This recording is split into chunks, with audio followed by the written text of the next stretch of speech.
ഈ മഹനീയമായ ചടങ്ങിന് സാരഥ്യമരുളുന്ന സംഘാടകർക്ക് ഇവർക്കും വന്ദനം ഒരുക്കി തന്നിരിക്കുന്നു. ഈ മഹാ ഉത്സവ വേളയിലും ഗുരുവിന് 23ാമത് വാർഷികമാണ് അല്ലേ. 23 വർഷമായി നമ്മൾ മഹാഗുരുവിനെ പ്രതിഷ്ഠിച്ച് വാർഷികം നടത്തുന്നു, ആരാധന നടത്തുന്നു. നമ്മൾ അറിയേണ്ട ഒരു കാര്യം, ലോകത്തിൽ ആദ്യമായി ഗുരുവിനെ ആരാധന ചെയ്തത് ആരാണെന്നറിയോ? ഗുരു സശരീരനായിരിക്കുമ്പോൾ തന്നെ ഗുരുവിനെ ആരാധന നടത്തിയിരുന്ന, ഗുരുവിൻ്റെ ചിത്രവും പാദുകങ്ങളും ഫോട്ടോയും ഒക്കെ വെച്ച് ആരാധന ചെയ്തിരുന്നു. അതിൽ ഒരു ക്ഷേത്രത്തോടനുബന്ധിച്ച് ഗുരുവിൻ്റെ ഫോട്ടോ വെച്ച് ഈശ്വരന് ആരാധന കൊടുക്കുന്നത് പോലെ സശരീരനായിരിക്കുമ്പോൾ തന്നെ ഗുരുവിന് ആരാധന ചെയ്ത സ്ഥലമാണ് തിരുവനന്തപുരം ജില്ലയിലെ കുളത്തൂർ കോലത്തുകര. എവിടെയാ? കുളത്തൂർ കോലത്തുകര. അവിടെ പോയിട്ടുള്ളവരാരെങ്കിലും ഉണ്ടോ? പോയിട്ടുണ്ട് അല്ലേ? നമ്മള് ക്ഷേത്രാങ്കണത്തിലേക്ക്, ചുറ്റുമതിലിൽ നിന്ന് ക്ഷേത്രത്തിലേക്കുള്ള പ്രവേശന കവാടത്തിൽ നിന്നുകൊണ്ട് നേരെ നോക്കുമ്പോൾ കാണുന്നത് ഗുരുദേവ ക്ഷേത്രമാണ്, ഗുരു മന്ദിരമാണ് കാണുന്നത്. അവിടെ ഗുരുവിൻ്റെ ഫോട്ടോ, അതായത് ഇന്ന് ഗുരുവിൻ്റെ വിഗ്രഹം നിർമ്മിക്കുന്ന ആളുകള് ആ രൂപം ഉണ്ടാക്കുന്നതിന് മുമ്പ് കുളത്തൂര് പോയിട്ട് ഭഗവാന്റെ മുഖമൊക്കെ എങ്ങനെയാണെന്നൊന്ന് കണ്ടിട്ട് വന്നിട്ട് നിർമ്മിക്കുന്നതായിരിക്കും ഉത്തമം. കാരണം തിരുവിതാംകൂർ കൊട്ടാരം ചിത്രകാരനായിരുന്ന കുഞ്ഞികൃഷ്ണക്കുറുപ്പ് ഭഗവാന്റെ അനുഗ്രഹത്തോടും അനുവാദത്തോടും കൂടി ഭഗവാനെ ഇരുത്തിയിട്ട് നോക്കി വരച്ച ആ ചിത്രം അവിടെ പ്രതിഷ്ഠിച്ചത് കുമാരനാശാനാണ്. കൈക്കര കുമാരനാശാനാണ്. ആ കുമാരനാശാനാണ് നമുക്ക് ഗുരുവിൻ്റെ 60ാം പിറന്നാളിനോടനുബന്ധിച്ച ചടങ്ങിലാണ് അതവിടെ പ്രതിഷ്ഠിക്കുന്നത്. ആ കുമാരനാശാനാണ് നമ്മളോട് പറഞ്ഞത്, ആരാധ്യനതോർത്തിടുകിൽ ഞങ്ങൾക്ക് വിടുന്ന നാരായണമൂർത്തേ, ഗുരു നാരായണമൂർത്തേ എന്ന് പറഞ്ഞു തന്ന ആശാന്റെ തൃക്കരങ്ങൾ കൊണ്ട് തന്നെയാണ് ആ ഫോട്ടോ ഇവിടെ പ്രതിഷ്ഠിച്ചത് ഗുരുവിൻ്റെ 60ാം പിറന്നാളിനോടനുബന്ധിച്ച്. ഞാൻ പറഞ്ഞു വരുന്നത്, ഗുരുവിന് ആരാധന, ഗുരു ശരീരത്തോടെ കൂടി ഇരിക്കുമ്പോൾ തന്നെ ആരാധന ചെയ്തിരുന്നു. അതുപോലെ തന്നെ ഗുരുവിൻ്റെ പഞ്ചലോഹ വിഗ്രഹം ആദ്യമായി പ്രതിഷ്ഠിച്ച സ്ഥലമാണ് തലശ്ശേരി ജഗന്നാഥ ക്ഷേത്രവും. നമ്മൾ ഈ പ്രതിഷ്ഠാ വാർഷികത്തിൽ ഈ 2 സ്ഥലങ്ങളും ഒന്ന് ഓർത്തു പോകണം. അതായത് ആ ക്ഷേത്രത്തിലെ അവരാദ്യം തന്നെ നമ്മൾ ചെല്ലുമ്പോൾ തന്നെ എഴുതി വെച്ചിട്ടുണ്ട്, ലോകത്തിൽ ആദ്യമായി ഗുരുവിനെ ആരാധന ചെയ്ത സ്ഥലം, ഗുരു ആരാധ്യനാണെന്ന് നമ്മളെ പഠിപ്പിച്ച സ്ഥലം. അതിനുശേഷം തലശ്ശേരി ജഗന്നാഥ ക്ഷേത്രത്തിലെ പഞ്ചലോഹ വിഗ്രഹം, ആദ്യമായി ഗുരുവിൻ്റെ പഞ്ചലോഹ വിഗ്രഹം പ്രതിഷ്ഠിക്കുമ്പോൾ അതിന് വേണ്ടിയിട്ട് ഫോട്ടോ എടുക്കുന്നതിന് വേണ്ടി KK ശേഖരൻ എന്ന ഫോട്ടോഗ്രാഫർ ശിവഗിരിയിൽ എത്തുന്നുണ്ട്. ഈ കഥ കേട്ടിട്ടുണ്ടോ? ഇല്ല അല്ലേ? അപ്പോൾ KK ശേഖരൻ ആ കാലത്ത് ഫോട്ടോയൊക്കെ എടുക്കാൻ ഫോട്ടോഗ്രാഫർമാരൊക്കെ വളരെ കുറവാണ്. അപ്പോൾ നല്ല രീതിയിൽ ഗുരുവിൻ്റെ ഫോട്ടോ എടുത്തിട്ട് അത് വെച്ച് വേണം വിഗ്രഹം ഉണ്ടാക്കാൻ, പ്രതിമ നിർമ്മിക്കാൻ. അപ്പോൾ വന്നപ്പോഴേ ഭഗവാൻ അറിയാലോ, നമ്മളൊക്കെ മുൻപിൽ ഇങ്ങനെ വന്ന് നിൽക്കുമ്പോൾ നമ്മുടെ മനസ്സിൽ നമ്മളെന്താണ് എന്ന് ഗുരുവിനറിയാം. അപ്പോൾ വന്നപ്പോൾ തന്നെ ചോദിക്കുന്നുണ്ട്, ശേഖര, നമ്മുടെ ചിത്രം പിടിക്കാൻ വന്നതാണല്ലേ, ഈ നാണയത്തിലേക്ക് പോലെ ചരിഞ്ഞിരുന്നു കൊണ്ട്. അപ്പൊ ശേഖരന്റെ ചെയ്യാം നമുക്ക്, പക്ഷെ അത് മാത്രം മതിയോ? അതുകൊണ്ട് മാത്രം ഭഗവാൻ എന്താണെന്ന് നമുക്ക് മനസ്സിലാകുമോ? ഇല്ല. രസപ്പടം, മാങ്ങയുടെ രസം എപ്രകാരമാണോ നമുക്ക് ഫോട്ടോയിൽ അറിയാൻ പറ്റാത്തത്, അതുപോലെ ഗുരുവിന്റെ വിഗ്രഹത്തെ മാത്രം ആരാധന ചെയ്ത് പൂജിച്ച് അർച്ചന നടത്തി പോകുന്ന നാം ഗുരു പറഞ്ഞ വാക്കുകൾ എന്താണെന്ന് പഠിക്കണം. അതുകൂടെ പഠിക്കണം എന്നല്ലേ ഗുരു പറഞ്ഞത്? ഗുരു ചോദിക്കുന്നുണ്ട്, നമ്മുടെ വാക്ക് പിടിക്കാൻ പറ്റുമോ? അപ്പൊ ഭഗവാൻ പറയാതെ പറഞ്ഞത് എന്താണ് എന്ന് പറഞ്ഞ് എന്താ പറഞ്ഞത്? 64ഓളം കൃതികൾ ഗുരുവിന്റെ രസപ്പടമാണ്. അവിടെ നിന്ന് പ്രതിഷ്ഠിച്ചു തന്ന നിരവധിയായ വിഗ്രഹങ്ങള്, ക്ഷേത്രങ്ങള്, ആശ്രമങ്ങള്, മഠങ്ങള്, എല്ലാം തന്നെ മനുഷ്യൻ അറിയേണ്ടതിനെ അറിയിക്കുന്നതിന് വേണ്ടി മാത്രമാണെന്ന് നാം അറിയണം. പക്ഷെ നമ്മളിപ്പോൾ അറിയേണ്ടതിനെ അറിയുന്നില്ല. എന്താണോ മനുഷ്യ ജീവിതത്തിൽ നാം നേടേണ്ടത്, അറിയേണ്ടത്, അതിനെ മാത്രം നാം അറിയുന്നില്ല. പ്രതിഷ്ഠയ്ക്ക് നമ്മൾ വന്ന് പുഷ്പാർച്ചന ചെയ്തു, പുഷ്പാഞ്ജലി അർപ്പിച്ചു, ഗുരുദേവ ഭാഗവതമൊക്കെ ചൊല്ലി, ഗുരുവിന്റെ കൃതികളൊക്കെ ചൊല്ലി നമ്മൾ കടന്നു പോകും, അല്ലെ? നമ്മുടെ ദുഃഖങ്ങളൊക്കെ ഉണ്ടെങ്കിൽ ആ ഭഗവാന്റെ തിരുസന്നിധിയിലൊക്കെ സമർപ്പിച്ചു, ഭഗവാനെ വീടും എൻ്റെ ആരോഗ്യവും കുടുംബവും ഒക്കെ സുഖമാകണേ എന്നൊക്കെ പ്രാർത്ഥിച്ചു പോകും. അപ്പോഴും ഭഗവാൻ നമ്മളോട് പറഞ്ഞു തന്നേക്കണ എന്താണെന്ന് നമ്മൾ ആരായണവുമില്ല, അന്വേഷിക്കണമില്ല, അല്ലെ? എന്തിനാണ് നമ്മൾ ഈ മനുഷ്യ ശരീരവും സ്വീകരിച്ചിങ്ങോട്ട് വന്നത്? ഒരു നല്ല വീടൊക്കെ വെച്ച് കെട്ടി മക്കളൊക്കെ ഉണ്ടായി അവരെയൊക്കെ പരിപാലിച്ച് അവസാനം നമ്മളുടെ ചാരം ഒരു കുടുക്കയിലാക്കി തന്ന് അങ്ങനെ മേടിക്കാൻ വേണ്ടി മാത്രമാണോ മനുഷ്യ ജീവിതം? ഇത്തരത്തിലുള്ള പ്രതിഷ്ഠാവേളകളിലൊക്കെ വളരെ ശാന്തമായിരുന്ന് സംസാരിക്കാതെ ഗുരുവിന്റെ രൂപത്തെ മനസ്സിൽ വിചാരിച്ച് ഗുരുവിന്റെ ദർശനത്തെ, അല്ലെങ്കിൽ ഗുരു എന്താണ് പറഞ്ഞത് എന്നുള്ളത് ശ്രദ്ധയോടെ കേൾക്കണം. അതായത് ഭൂമിയിൽ നൊമ്പരമാണ്. കാരണം നമ്മൾക്കൊക്കെ ഉണ്ണണം, ഉറങ്ങണം, പുണരണം, വംശവർദ്ധന നടത്തണം, അല്ലെ? ജീവിച്ചു കഴിഞ്ഞു പോകണമെന്നല്ലാതെ നമ്മുടെ ഉള്ളിലിരിക്കുന്ന വിലമതിയാനാവാത്തൊരു വിളക്കുണ്ട്, സർവസാക്ഷിയായിരിക്കുന്ന ഒരു വിളക്കുണ്ട്, നമ്മുടെ ചൈതന്യം, ആത്മസ്വരൂപം. അതങ്ങ് പോയാൽ ജഡമല്ലേ? എപ്പോഴെങ്കിലും ബുദ്ധിയോടെ ഇരിക്കുമ്പോൾ അതിനെ ഒന്ന് കണ്ണുകൾ അഞ്ചും ഉള്ളടക്കി നോക്കാനുള്ള അറിവ് നമുക്ക് വന്നിട്ടുണ്ടോ? നമ്മൾ ഉറങ്ങുമ്പോഴും ഉണ്ണുമ്പോഴും പിന്നെ ഉണർന്ന് നടക്കുമ്പോഴും ഒക്കെ നമ്മുടെ എല്ലാ ചിന്തകളെയും അറിഞ്ഞുകൊണ്ട്, നമ്മളെ ചിന്തിപ്പിച്ചുകൊണ്ട്, നമ്മുടെ ഉണ്ണാനുള്ള ചൈതന്യമായിക്കൊണ്ട് ജോലി ചെയ്യാൻ കണ്ടുപോയിടണം. മനുഷ്യജന്മത്തിന്റെ ലക്ഷ്യം എന്താണെന്ന് വെച്ചാൽ ഇതിനെ ഒന്ന് അറിയുക എന്നുള്ളതാണ്. പക്ഷെ ദൗർഭാഗ്യവശാൽ 5 ഇന്ദ്രിയങ്ങളും പുറത്തു വെച്ചതുകൊണ്ട് കണ്ടതും കേട്ടതും മണത്തും രുചിച്ചും ഒക്കെ നൊട്ടി നുണഞ്ഞങ്ങ് കടന്നു പോവുകയാണ്. ഈ ഉള്ളിൽ ഇരിക്കുന്നതിനെ ഒന്ന് തെളിയിക്കാനോ അറിയാനോ നമുക്ക് ബുദ്ധിയില്ലാതെ പോയി, അല്ലേ? സാധിക്കുന്നില്ല, അറിയുന്നില്ല. അതുകൊണ്ട് ഇത്തരത്തിലുള്ള പ്രതിഷ്ഠാവേളകളിൽ നമ്മൾ ഓർക്കേണ്ടത് ഗുരുവിന്റെ ദർശനം എന്താണ്. പലപ്പോഴും ഗുരുവിന്റെ ജ്ഞാനത്തെ പൂർണ്ണമായി ഏറ്റുവാങ്ങിയത് നടരാജഗുരുവാണ്. ഒരു സമ്പന്നനായിരുന്നു. ആ കാലഘട്ടത്തിൽ ഏറ്റവും സമ്പന്നൻ ആരാന്ന് ചോദിച്ചാൽ അത് ഗുരുവാണ്. കോടിക്കണക്കിന് സ്വത്തുക്കള്, നിരവധിയായ ലോകസേവന കേന്ദ്രങ്ങള്, ധാരാളം വൃത്യജനങ്ങളൊക്കെ ഉണ്ട് ഗുരുവിനെ സേവിക്കാൻ. സ്റ്റെപ്പ് ബൈ സ്റ്റെപ്പായിട്ട് ഞാൻ എന്നും പറഞ്ഞ് നിൽക്കുമ്പോഴും ഭഗവാൻ പറഞ്ഞു, നടരാജഗുരുവിനോട് പറഞ്ഞൊരു വാക്കുണ്ട്, നമുക്കാരുമില്ലല്ലോ തമ്പി. എന്താ എൻ്റെ അർത്ഥം? നമുക്കാരുമില്ലല്ലോ തമ്പി എന്ന് പറയാൻ കാരണം എന്താ?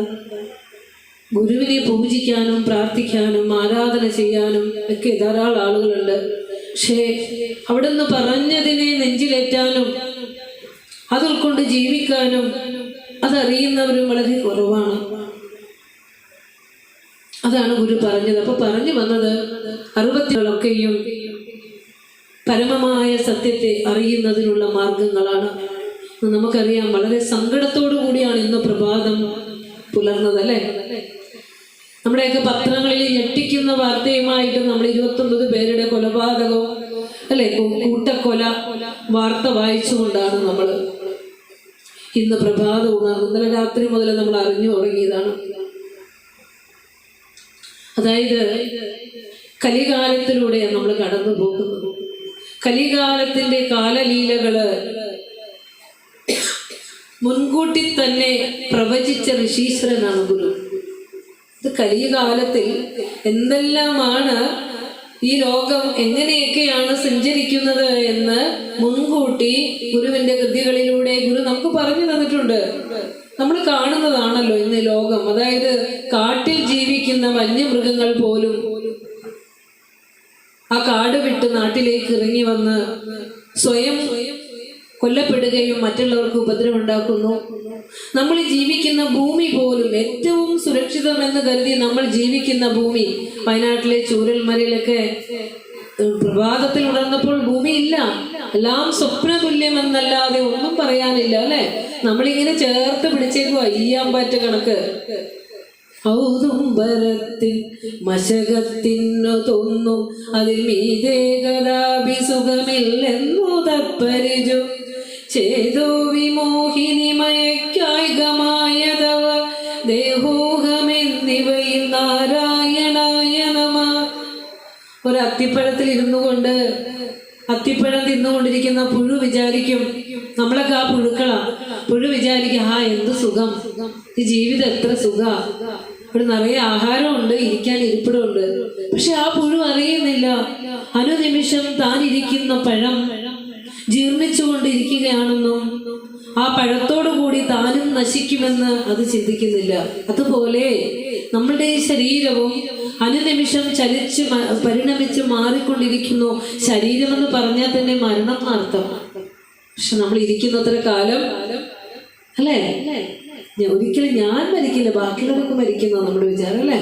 കണുകിലൊരു നൂറ്റാണ്ടിനകത്ത് ഇല്ലെന്നേ കാണൂ നാരായണ ജയ, നമ്മൾ പാടാറുണ്ടല്ലേ. എല്ലാവരും മരിക്കും, ഒരു നൂറ്റാണ്ടിലൊന്നും ഞാൻ മരിക്കില്ല. പക്ഷെ നമുക്കിതൊന്നും അറിയില്ല. കാരണം ഈ ശരീരം പോലും നമ്മുടെ അല്ല. ഈ ഒരു തിരിച്ചറിവ് ഉണ്ടാകുമ്പോഴാണ് നമ്മൾ ഏഴകളായി പോകും. കാരണം ഈ ശരീരം വന്നത് നീ വിചാരിച്ചിട്ടല്ല, ഈ ശരീരത്തിന് രോഗം വന്നത് നീ വിചാരിച്ചിട്ടല്ല, നിനച്ചിരിക്കാതെ ഇതങ്ങ് പോകുന്നത് നീ വിചാരിച്ചിട്ടല്ല. നിനക്ക് യാതൊരു സ്വാതന്ത്ര്യവും ഇല്ലാത്ത ഈ ശരീരം നിന്റെയാണെന്ന് പറയുവാൻ എന്ത് യോഗ്യതയാണ് നിനക്കുള്ളത്? സർവാധീശനായ ഭഗവാനെ, അവിടെ നിന്നാണ് കർത്താവ്. ഞാൻ ഇതിന്റെ ഒന്നും കർത്താവല്ല, പറയുന്നത് ഞാനല്ല, കേൾക്കുന്നത് ഞാനല്ല. ഭഗവാനെ, അവിടുന്ന് മാത്രം എല്ലാവരിലും ഇരുന്നു കൊണ്ട് ഈ ലോകത്തെ പ്രവർത്തിപ്പിച്ചു കൊണ്ടിരിക്കുന്നു. നമ്മള് പറഞ്ഞു വന്നത് ഈ ലോകത്തിന്റെ കാലലീലകളിലൂടെ കടന്നു പോകുമ്പോൾ നമുക്കറിയാം, മദ്യവും മയക്കുമരുന്നും ഒക്കെ ഇന്ന് സമൂഹത്തിൽ ഉണ്ടാക്കി വെക്കുന്ന ഭീകരമായ അന്തരീക്ഷം. അതിനപ്പുറമാണ് ഈ സർവമത സമ്മേളനത്തിന്റെ 100ാം വാർഷികമൊക്കെ ആഘോഷിക്കുകയും ഗുരുവിന്റെ ആ ഏകമത ദർശനം ലോകം മുഴുവൻ പ്രകാശിച്ചു തുടങ്ങുന്ന ഒക്കെ ഈ കാലഘട്ടത്തിൽ നാം അറിയേണ്ടത്, അരുവിപ്പുറത്ത് 1888 ഗുരു നമുക്ക് ശിവരാത്രി നാളില് ശിവനെ പ്രതിഷ്ഠിച്ച് തന്നിട്ട് അവിടെ കുറിച്ചു വെച്ചൊരു മഹാമന്ത്രമുണ്ട്. എന്താണെന്നറിയോ? അത് ജാതിഭേദം ചൊല്ലിക്കത്. ജാതിഭേദം സോദരത്വേന വാഴുന്ന മാതൃകാസ്ഥാനമാമിത്. അത് അരുവിപ്പുറം മാത്രമാണോ മാതൃകാസ്ഥാനം എന്നാണോ? ഈ ലോകം അതായത് മഹാഗുരുക്കന്മാർ പരബ്രഹ്മ സ്വരൂപികളാണ്. അവര് കാലത്തിന്റെ സൃഷ്ടാക്കളാണ്. അപ്പോ അവർ ഈ ലോകത്തേക്ക് അവതരിക്കുന്നത് ഈ ലോകത്ത് അധർമ്മം ഉണ്ടാകുമ്പോഴാണ്, മനുഷ്യന്റെ ജീവിതം ഇവിടെ ദുസ്സഹമാകുമ്പോഴാണ് അവർ വരുന്നത്. അവർ ജനിച്ച കുലം പവിത്രമാകുന്ന പറയാ അല്ലേ. അവരെ കേൾക്കുന്ന ജനങ്ങള് ആ ചെവിയിലൂടെ അവരുടെ വാക്കുകൾ കേൾക്കാൻ ഭാഗ്യമുള്ളവരുടെ ജന്മം സഫലമായി. ഇതിപ്പോ ഈ ഗുരുവിന്റെ സവിധത്തിൽ നമ്മളൊക്കെ ഇങ്ങനെ ഏഴകളായി ഭഗവാന്റെ മുമ്പിൽ ഇങ്ങനെ ഇരുന്ന് ഭഗവാൻ പറഞ്ഞതൊക്കെ കേൾക്കുമ്പോൾ ആ ചൈതന്യം ഈ പ്രദേശത്ത് എത്രയോ തെളിവാർന്നതാകും. ഒരു സകല പാപക്കറകളെയും കഴുകി കളയുമാറ് ഈ ലോകത്തിന്റെ നെറുകയില് ഒരു ധർമ്മ പതാക പോലെ പാറിക്കളിക്കേണ്ട വാക്ക് ഇത് ലോകത്തിലെ എല്ലാ ഭാഷകളിലേക്കും വിവർത്തനം ചെയ്യണം. ഇന്ത്യയിലെ എല്ലാ സംസ്ഥാനങ്ങളിലെയും ഭാഷകളിലേക്ക് വിവർത്തനം ചെയ്യണം. ലോകത്ത് മുഴുവൻ ഇത് പരക്കണം. കാരണം ഗുരുവിന്റെ ഈ ഏകത്വ ദർശനം കൊണ്ടല്ലാതെ ജാതിമത ഭേദ ചിന്തകൾ കൊണ്ടുള്ള കലഹങ്ങൾക്ക് ലോകത്ത് പരിഹാരം ഉണ്ടാവില്ല, ഒരു സംശയമില്ല. ശ്രീനാരായണ ധർമ്മത്തിലൂടെയും ആത്മോപദേശ ശതകം 44 മുതൽ 49 ശ്ലോകങ്ങളിലൂടെ വരെയുള്ള ശ്ലോകങ്ങളിലൂടെ ഗുരു പറഞ്ഞു വെച്ചത് ഭാഷാന്തരീകരണം നടത്തണം, പറഞ്ഞു കൊടുക്കണം. കാരണം ജാതി തിരിച്ചാണ് അത്രയും കൊന്നത്, ജാതി നോക്കിയിട്ടാണ് കൊല്ലുന്നത്. ഗുരു പറഞ്ഞു ശ്രീനാരായണ ധർമ്മം 2-ാം അധ്യായത്തിൽ ഗുരു പറഞ്ഞു തന്നു ജാതി മത ദൈവ വിചാരം. 100-ാം ഇവിടെ ശ്രീനാരായണ ധർമ്മം എന്ന ഗ്രന്ഥം നമ്മുടെയൊക്കെ വീട്ടിലുണ്ടാവും അല്ലേ? ഉള്ളവരൊന്ന് കൈപ്പൊക്കാമോ? ശ്രീനാരായണ ധർമ്മം വീട്ടിലുള്ളവര് ഉണ്ട് അല്ലേ? അപ്പൊ നമ്മളിവിടെ അറിയാത്തൊരു കുറച്ച് പേരൊക്കെ ഉള്ളൂ. ഇത് ഇല്ലാത്തവരൊരെണ്ണം വാങ്ങി വെക്കണം കേട്ടോ. ജീവിതത്തിന്റെ കൈപ്പുസ്തകമാണ്, മാനുവലാണ്, ഹാൻഡ്ബുക്ക്. ജനനം മുതൽ മരണം വരെ നാം എങ്ങനെ ജീവിക്കണം, എങ്ങനെ ജീവിക്കരുത്, ഏതാണ് ശരിയായ വഴി എന്ന് ഗുരു ഇതിലൂടെ പറഞ്ഞു വെച്ചിട്ടുണ്ട്. സന്യാസാശ്രമികൾക്ക് വരെ ഉള്ളവർക്ക് പഠിക്കാവുന്ന അറിയാവുന്ന മഹാഗുരുവിന്റെ ഉപദേശമാണത്. അപ്പൊ പറഞ്ഞു വെച്ചത് ശ്രീനാരായണ ധർമ്മം 2-ാം അധ്യായം ജാതി മത ദൈവ വിചാരത്തിലേക്ക് കടക്കുന്നുണ്ട് ഗുരു. അവിടെ ഗുരു പറയുന്നുണ്ട്, ജാതിയെ കുറിച്ച് പറയുമ്പോൾ ഭഗവാൻ പറയാ അഹോ ജാതി പിശാചസ്യ ബാധയ കേജിത് മത്സരിണോ ഭൂത്വ ഹിംസത്യന്യാൻ അഹിംസനാൻ. അതല്ലേ ഇന്നലെ സംഭവിച്ചത്? ജാതി പിശാച് ബാധിച്ച് സാധുക്കളായ ജനങ്ങളെ കൊന്നൊടുക്കുന്നു. അപ്പോ ജാതി മൂത്ത് ജാതി പിശാച് ബാധിച്ച് ജനങ്ങളെ കൊന്നെടുക്കുമ്പോൾ ഗുരു പറഞ്ഞു ഈ ലോകത്ത് മനുഷ്യർക്ക് ഒറ്റ ജാതിയേ ഉള്ളൂ, മനുഷ്യാണാം മനുഷ്യത്വം ജാതിഹി. എന്നാ നമ്മളിത് തിരിച്ചറിയുക? മനുഷ്യന്റെ ജാതി മനുഷ്യത്വമാണെന്ന ഗുരു ഭാരതീയ തർക്കശാസ്ത്രത്തിന്റെ അടിസ്ഥാനത്തിൽ ഗുരു ജാതി നിർണയവും ജാതി ലക്ഷണവും നമുക്ക് രചിച്ചു തന്നിട്ട് പറഞ്ഞു മനുഷ്യന്റെ ജാതി മനുഷ്യത്വമാണ്. അതായത് ഒരു മനുഷ്യൻ ജന്മം കൊള്ളുന്ന ആ ശരീരത്തിൽ തന്നെ മരണം വരെ നിൽക്കുന്നത് കൊണ്ട് അവന്റെ ജാതി മനുഷ്യത്വം. ഒരു പശു ജനിക്കുന്ന പശു മൃഗശരീരത്തിലാണെങ്കിൽ അതിന്റെ അവസാനം വരെ ആ ശരീരത്തിൽ നിലനിൽക്കുന്നത് കൊണ്ട് അവന്റെ ശരീരം പശുത്വം, അവന്റെ ജാതി പശുത്വം. ഇതിനപ്പുറമുള്ള ജാതികള് മനുഷ്യകൽപ്പിതമാണ്, അത് സത്യമല്ല ഗുരു പറയുക. അതിനുശേഷം മതം ഗുരു പറഞ്ഞു തന്നു. ഇന്നലെ സൂര്യശങ്കർ പറഞ്ഞു എന്ന് പറഞ്ഞു ഇവിടെ മതത്തെ കുറിച്ച്. എന്താ മതത്തെ കുറിച്ച് പറഞ്ഞത്? അതായത് മതം എന്ന സംസ്കൃത പദത്തിനർത്ഥം അഭിപ്രായം എന്നാണ്. എന്റെ മതമായിരിക്കില്ല നിങ്ങളുടെ മതം, മറ്റൊരാളുടെ മതം, അദ്ദേഹത്തിന്റെ മതമായിരിക്കില്ല വേറൊരാളുടെ മതം. അപ്പോ ഇവിടെ മഹാഗുരുക്കന്മാര് ജീസസ് ആണെങ്കിലും നബിയാണെങ്കിലും രാമനാണെങ്കിലും കൃഷ്ണനാണെങ്കിലും അല്ലെ ഗുരുദേവനാണെങ്കിലും ഒക്കെ ഓരോരോ കാലത്തില് വന്ന ഗുരുക്കന്മാര് ആ കാലത്തിന് അനുയോജ്യമായ നിയമസംഹിതകൾ പറഞ്ഞു വെച്ചു. അത് അവരുടെ മതമാണ്. അവര് പറഞ്ഞ എല്ലാ മതങ്ങളും ഇപ്പൊ ജീസസ് പറഞ്ഞതും നബി പറഞ്ഞതും രാമൻ പറഞ്ഞതും കൃഷ്ണൻ പറഞ്ഞതും ഗുരു പറഞ്ഞതും എല്ലാ ഗുരുക്കന്മാർ ശങ്കരാചാര്യര് പറഞ്ഞത് എല്ലാവരുടെയും അഭിപ്രായത്തിന്റെ പൊരുളെന്താ? ഏകമായ ഈശ്വരൻ. ആ ഈശ്വരനാണ് എന്നിലും നിന്നിലും പട്ടിയിലും പൂച്ചയിലും പ്രാണിയിലും ഒരു പുൽക്കുടിയെ പോലും ചലിപ്പിച്ചുകൊണ്ട് ഈ ലോകത്തെ നിലനിർത്തുന്ന ഏകമായ ചൈതന്യത്തെ കുറിച്ചല്ലേ ഈ ഗുരുക്കന്മാരെല്ലാം പറഞ്ഞു തന്നത്. ഭാഷ മാറിയെന്ന് മാത്രമേ ഉള്ളൂ, വാക്കുകൾ മാറിയെന്ന് മാത്രമേ ഉള്ളൂ.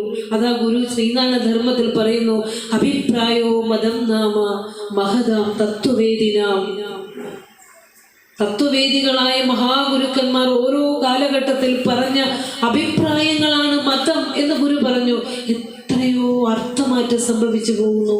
മതത്തിന്റെ പേരിൽ കൊന്നൊടുക്കുമ്പോൾ ഗുരു ഒരു ശാപവാക്ക് പോലെ സത്യമറിയാത്ത ഈ ലോകത്തോട് പറഞ്ഞു പൊരുതു ജയിപ്പത സാധ്യം ഒന്നിനോടൊന്ന്, ഒരു മതവും പൊരുതാലൊടുങ്ങുകയില്ല, പരമതവാദി ഓർത്തിടാതെ പാഴേ പൊരുതി പൊലിഞ്ഞിടുമെന്ന ബുദ്ധി വേണം. ഞാൻ പറഞ്ഞത് ഇത് ഭാഷാന്തരീകരിക്കണം. 44 മുതൽ 49 വരെയുള്ള ശ്ലോകവും ശ്രീനാരായണ ധർമ്മത്തിലെ 2-ാം അധ്യായവും ഭാരതത്തിലെ എല്ലാ ഭാഷകളിലേക്കും വിവർത്തനം ചെയ്യട്ടെ. എല്ലാ ഫോറിൻ ലാംഗ്വേജസിലേക്കും വിവർത്തനം ചെയ്യട്ടെ. ഓരോരുത്തരുടെ ചെവികളിലേക്ക് കർണാമൃതമായി അതൊന്ന് ഒഴിച്ചു കൊടുക്കൂ. ശാന്തി സമാധാനം ഒക്കെ പുലരട്ടെ. ഭഗവാന്റെ വാക്കുകൾ ഗുരു നമ്മളോട് പറഞ്ഞു വെച്ചു. അതായത് പൊരുതു ജയിപ്പത് അസാധ്യം. നിങ്ങൾ ജയിച്ചോളൂ. ഇപ്പൊ നായരാണോ നമ്പൂതിരിയാണോ ക്രിസ്ത്യനാണോ അല്ലെങ്കിൽ ഇസ്ലാമാണോ ആരാണോ വലുതെന്ന് അറിയാൻ പൊരുതിക്കോളൂ. അവരവരുടെ മതത്തിൽ നിന്ന് പരസ്പരം ഫൈറ്റ് ചെയ്തോളൂ. പക്ഷേ ആരോട് ജയിക്കില്ല, ജയിപ്പത് സാധ്യം. കാരണം എന്താണെന്നറിയോ? ഒരു മതവും പൊരുതാലൊടുങ്ങുകയില്ല. മതം എന്ന് പറഞ്ഞാൽ എല്ലാ മതങ്ങളും, അതായത് പല പർവ്വതങ്ങളിൽ നിന്ന് ഒഴുകി വരുന്നതാണല്ലോ ഒരു നദിയാകുന്നത്. പല പല പർവ്വതങ്ങളിൽ നിന്ന് ഒഴുകി വരുന്ന കുഞ്ഞു കുഞ്ഞു കുഞ്ഞു അരുവികള് ചേർന്നെത്തുന്നത് ഒരു മഹാസമുദ്രത്തിലാണ്. അതുപോലെ ഗുരു പറയുക, മുഹമ്മദീയരായാലും ബ്രഹ്മസമാജമാണെങ്കിലും ആര്യ സമാജമാണെങ്കിലും ക്രൈസ്തവരാണെങ്കിലും ഹൈന്ദവരാണെങ്കിലും എല്ലാം ലക്ഷ്യം വയ്ക്കുന്നത് ഒറ്റ ഈശ്വരനെയാണ്. അവരാരും പറയണില്ല അവരുടെ മതത്തിൽ 2 ദൈവം ഉണ്ടെന്ന്. ഒരു ദൈവമേ പറയുന്നുള്ളൂ. പക്ഷേ അത് എൻ്റെ ദൈവമാണെന്നാ പറയണേ. അവിടെയാണ് കലഹം സ്റ്റാർട്ട് ചെയ്യുന്നത്. ഒരു മതമാകുവതിനുരപ്പതെല്ലാവരും ഇത് വാദികളാരും അറിയുകയില്ല. അല്ല, ഇത് വാദികളാരും അറിയുകയില്ല. ഇത് പറയുന്നത് ആത്മോപദേശ ശതകത്തിൽ 47-ാമത്തെ ശ്ലോകമാണ് അല്ലേ? ഒരു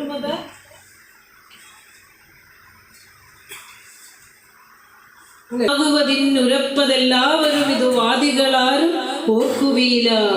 പരമതവാദമൊഴിഞ്ഞ പണ്ഡിതന്മാർ അറിയും ഇതിന്റെ രഹസ്യമെന്ന ശേഷം.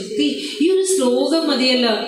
എല്ലാവരും പറയും എൻ്റെ മതാണ് നല്ലത് നല്ലതെന്ന് പറയുമ്പോൾ അതിന്റെ അർത്ഥം എന്താ? ഇതാ നല്ലത്, ഇങ്ങോട്ട് വാ ഇവിടെ സ്വർഗം ഉണ്ടെന്നാ.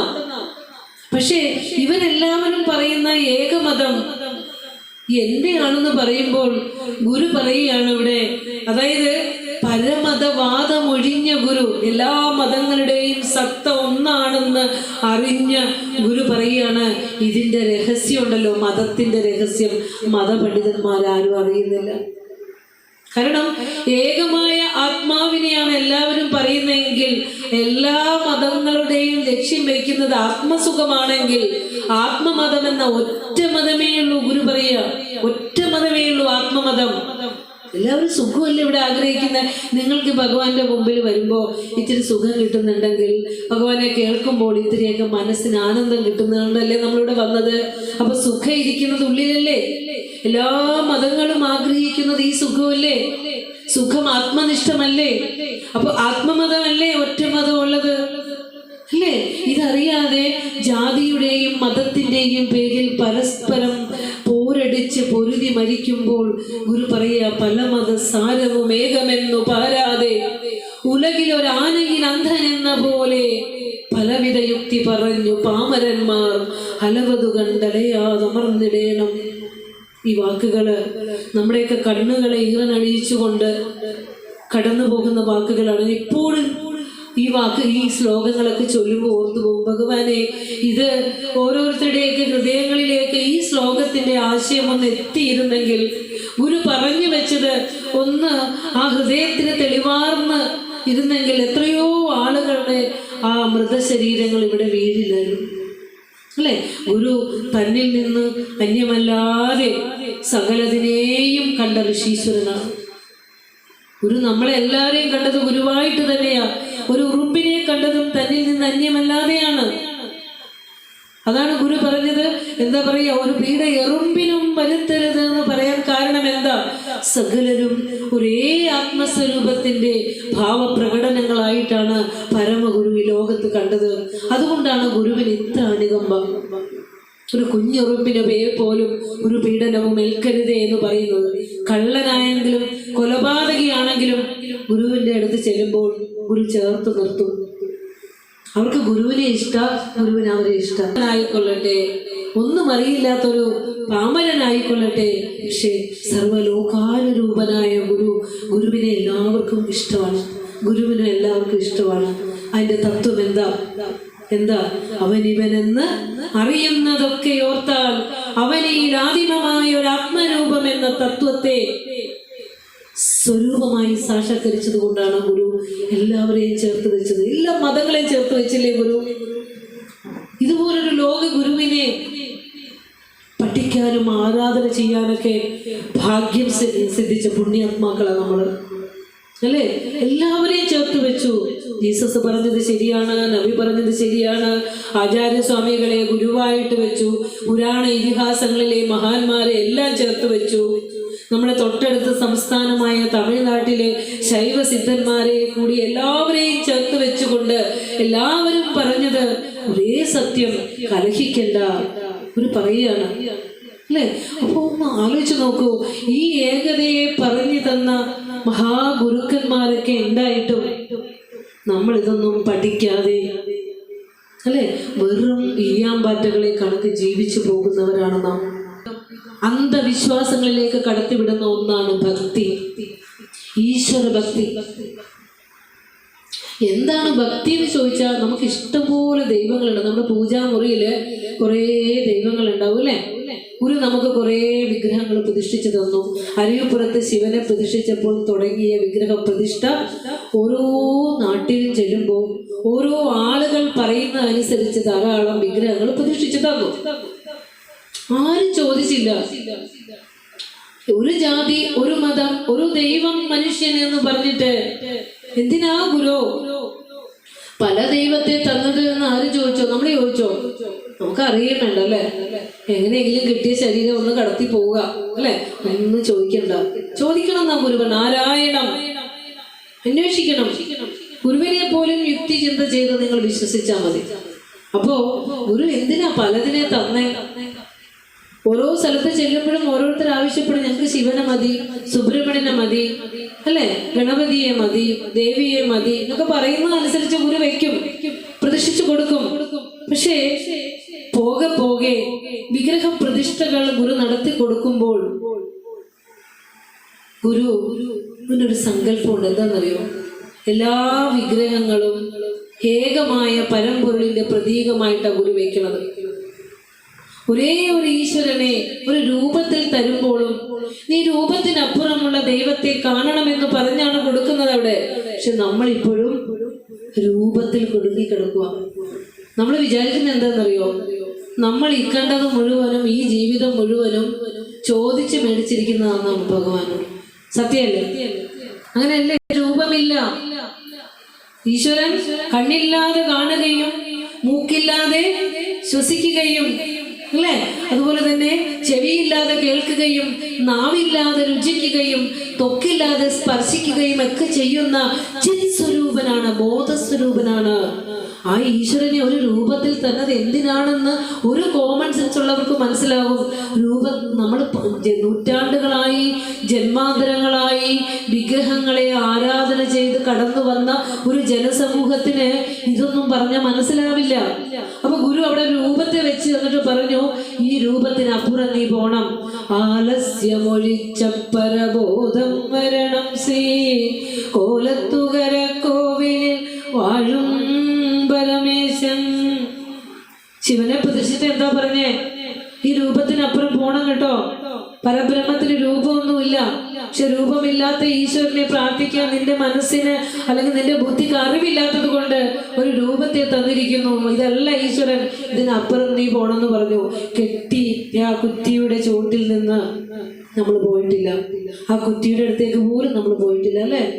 ഗുരുവിന് അറിയാം അതൊക്കെ. അതുകൊണ്ടാണ് ഗുരു പറഞ്ഞത് ഇനി വിഗ്രഹ ക്ഷേത്രങ്ങൾ വേണ്ടാന്ന് പറയാനുള്ള സാഹചര്യങ്ങൾ പോലും ഉണ്ടായത്. എന്താ? നമ്മൾ ആരാധനയും ഉത്സവവും അനുഷ്ഠാനവും ഒക്കെ ആയിട്ട് അങ്ങോട്ട് പോകുമ്പോഴും അറിയേണ്ടത് അറിയുന്നില്ല.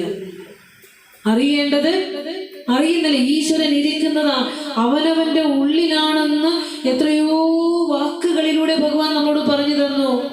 ഈശ്വര സർവഭൂതാനാം ഹൃദ്ദേശേ അർജുന തിഷ്ഠതി എന്ന് ഭഗവത്ഗീതയിൽ കൃഷ്ണനും പറഞ്ഞു തന്നു അല്ലേ. പക്ഷെ നമ്മൾക്ക് ഹൃദയദേശത്തുള്ള ഈശ്വരനെ കാണേയില്ല. നമ്മുടെ ഈശ്വരനെ എപ്പോഴും ഗുരുവിനെ കാണാൻ നമുക്ക് ഗുരുമണ്ഡപത്തിൽ വരണം. ശിവനെ കാണാൻ ശിവൻ കോവിലിൽ പോകണം. ഗണപതിയെ കാണാൻ ഗണപതി കോവിലിൽ പോകണം. അവിടെ നമ്മൾ എന്ത് ചെയ്യും? ഈ ഗണപതിയേക്കാൾ ശക്തി അപ്പുറത്ത് പഴവങ്ങാടി ഗണപതിക്കാണ്. ഈ കൃഷ്ണയേക്കാൾ ശക്തി ഗുരുവായൂർ കൃഷ്ണന. ദൈവങ്ങൾക്ക് പോലും ഉച്ചനീചത്വം കൽപ്പിച്ചുകൊണ്ട് ഓടി നടക്കുന്ന ഓട്ടം എത്രയാണ്. ഇങ്ങനെയാണ് നമ്മൾ ചെന്ന് പൂജാരിണിമാരുടെ മുമ്പിലേക്ക് ചെന്ന് എത്തപ്പെടുന്നത്. നമ്മൾ വിചാരിക്കുന്നത് എന്താ? ഇക്കണ്ട ജീവിതത്തിൽ എല്ലാം തരുന്നത് ദൈവം ഇരുന്ന് പുറത്തിരുന്ന് തരുന്നതെന്നാണ്. തരാനുള്ളതൊക്കെ ഇട്ടിട്ടുണ്ട്. ഓരോരുത്തരുടെയും ജന്മം അവരവരുടെ പ്രാരബ്ധമാണെങ്കിൽ എന്തെല്ലാം അനുഭവങ്ങളിലൂടെ കടന്നു പോകണമെന്ന് നമ്മളുടെ ശരീരം സൃഷ്ടിച്ചപ്പോൾ തന്നെ കൽപ്പിതമാണ്. കൽപ്പിച്ച പോലെ വരുമെന്നു നിനച്ചു കണ്ടിട്ട് അർപ്പിച്ചിടും നടിയനൊക്കെയും അങ്ങു ശംഭോ. ശിവന്റെ അടുത്ത് നിന്ന് പ്രാർത്ഥിക്കേണ്ടത് ഇതല്ലേ? താതാന്നാണോ? പ്രാകൃതമാണോ ഭക്തി? താത്താന്ന് ചോദിക്കുന്നവൻ പ്രാകൃതനാണെന്നാണ് ഭാഗവതം പറയുന്നത്, അല്ലേ? 3 തരത്തിലുള്ള ഭക്തനുണ്ട്: ഉത്തമൻ, മധ്യമൻ, പ്രാകൃതൻ. പ്രാകൃതനാണ് ഈശ്വരൻ എന്തെന്ന് അറിയാത്തവൻ. അവന്റെ വിചാരം തനിക്ക് ആവശ്യമുള്ളതെല്ലാം തരാനിരിക്കുന്ന ഒന്നാണ് ഈശ്വരൻ എന്നാണ്. നാളെ മുതൽ ക്ഷേത്രത്തിൽ പോകണ്ടെന്നല്ല, നമ്മുടെ ഉള്ളിലിരിക്കുന്ന സ്വരൂപത്തെ തെളിയിക്കാനുള്ള സങ്കേതങ്ങളാണ് ക്ഷേത്രം. ഉള്ളിലാണ് തെളിയേണ്ടത്. ക്ഷേത്രത്തിൽ തൊഴുതിട്ട് തൊട്ട് മുന്നവനെ കാണുമ്പോൾ വിദ്വേഷവും വെറുപ്പും കൊണ്ട് ഹൃദയം നിറയുന്നെങ്കിൽ നീ ഈശ്വരനെ അറിഞ്ഞിട്ടില്ല, അല്ലേ? അപ്പോ തെളിയേണ്ടത് അവനവന്റെ ഉള്ളിലാണ്. അതാണ് ഗുരുവിന്റെ പ്രതിഷ്ഠകളൊക്കെയും. അതുകൊണ്ടാണ് മുരിക്കുമ്പുഴ കാളകണ്ഠേശ്വരത്ത് എത്തിയപ്പോൾ ഗുരുവിന്റെ പ്രതിഷ്ഠയുടെ സ്വഭാവം മാറുന്നുണ്ട്. സത്യം, ധർമ്മം, ദയ, ശാന്തി എന്ന് എഴുതി വെച്ചു. ഇതാ അതിന്റെ അർത്ഥം. നമ്മൾ ആരെങ്കിലും ചോദിച്ചോ, ഇതിനാ ഭഗവാൻ അങ്ങനെ എഴുതി വെച്ചേ? ഞങ്ങൾക്ക് ശിവനെയും ദേവിയും ഒക്കെ അല്ലേ വേണ്ടേന്ന് ആരെങ്കിലും ചോദിച്ചോ? നമുക്ക് ചോദിക്കണ്ട, ഒന്നും ചോദിക്കണ്ട. അതാണ് ഗുരു എത്രയോ പ്രാവശ്യം കൃതികളിലൂടെ നമ്മളെ ഓർമ്മിച്ചു. ആരായണം, ഓർക്കണം, ഓർക്കണം. ഈ ഓർക്കലില്ലാത്തതുകൊണ്ടാ ദുഃഖം മാറാത്തെ. ഓർക്കയില്ലാത്തതുകൊണ്ടാ പൂജാരിണിമാരുടെ അടുത്തും കൃപാസനങ്ങളിലൊക്കെ ഓടി ഓടി നമ്മൾ നാളെയാണ്. എന്തുകൊണ്ടാ? പുറത്തുനിന്ന് കിട്ടാനുള്ളത് പിന്നെല്ലാം ഓടാതെ. എവിടെ പോയാലും നീ മനസ്സിൽ ശക്തമായി സങ്കല്പം ചെയ്യുന്നത് നിന്റെ ആത്മദേവനോടാണെങ്കിൽ സാധിച്ചു തരുന്നതും ആത്മദേവനാണെന്നുള്ള അറിവ് നമുക്ക് ഗുരു പകർന്നു തന്നിട്ടുണ്ട്. എന്താ അത് തിരിച്ചറിയാത്തത്?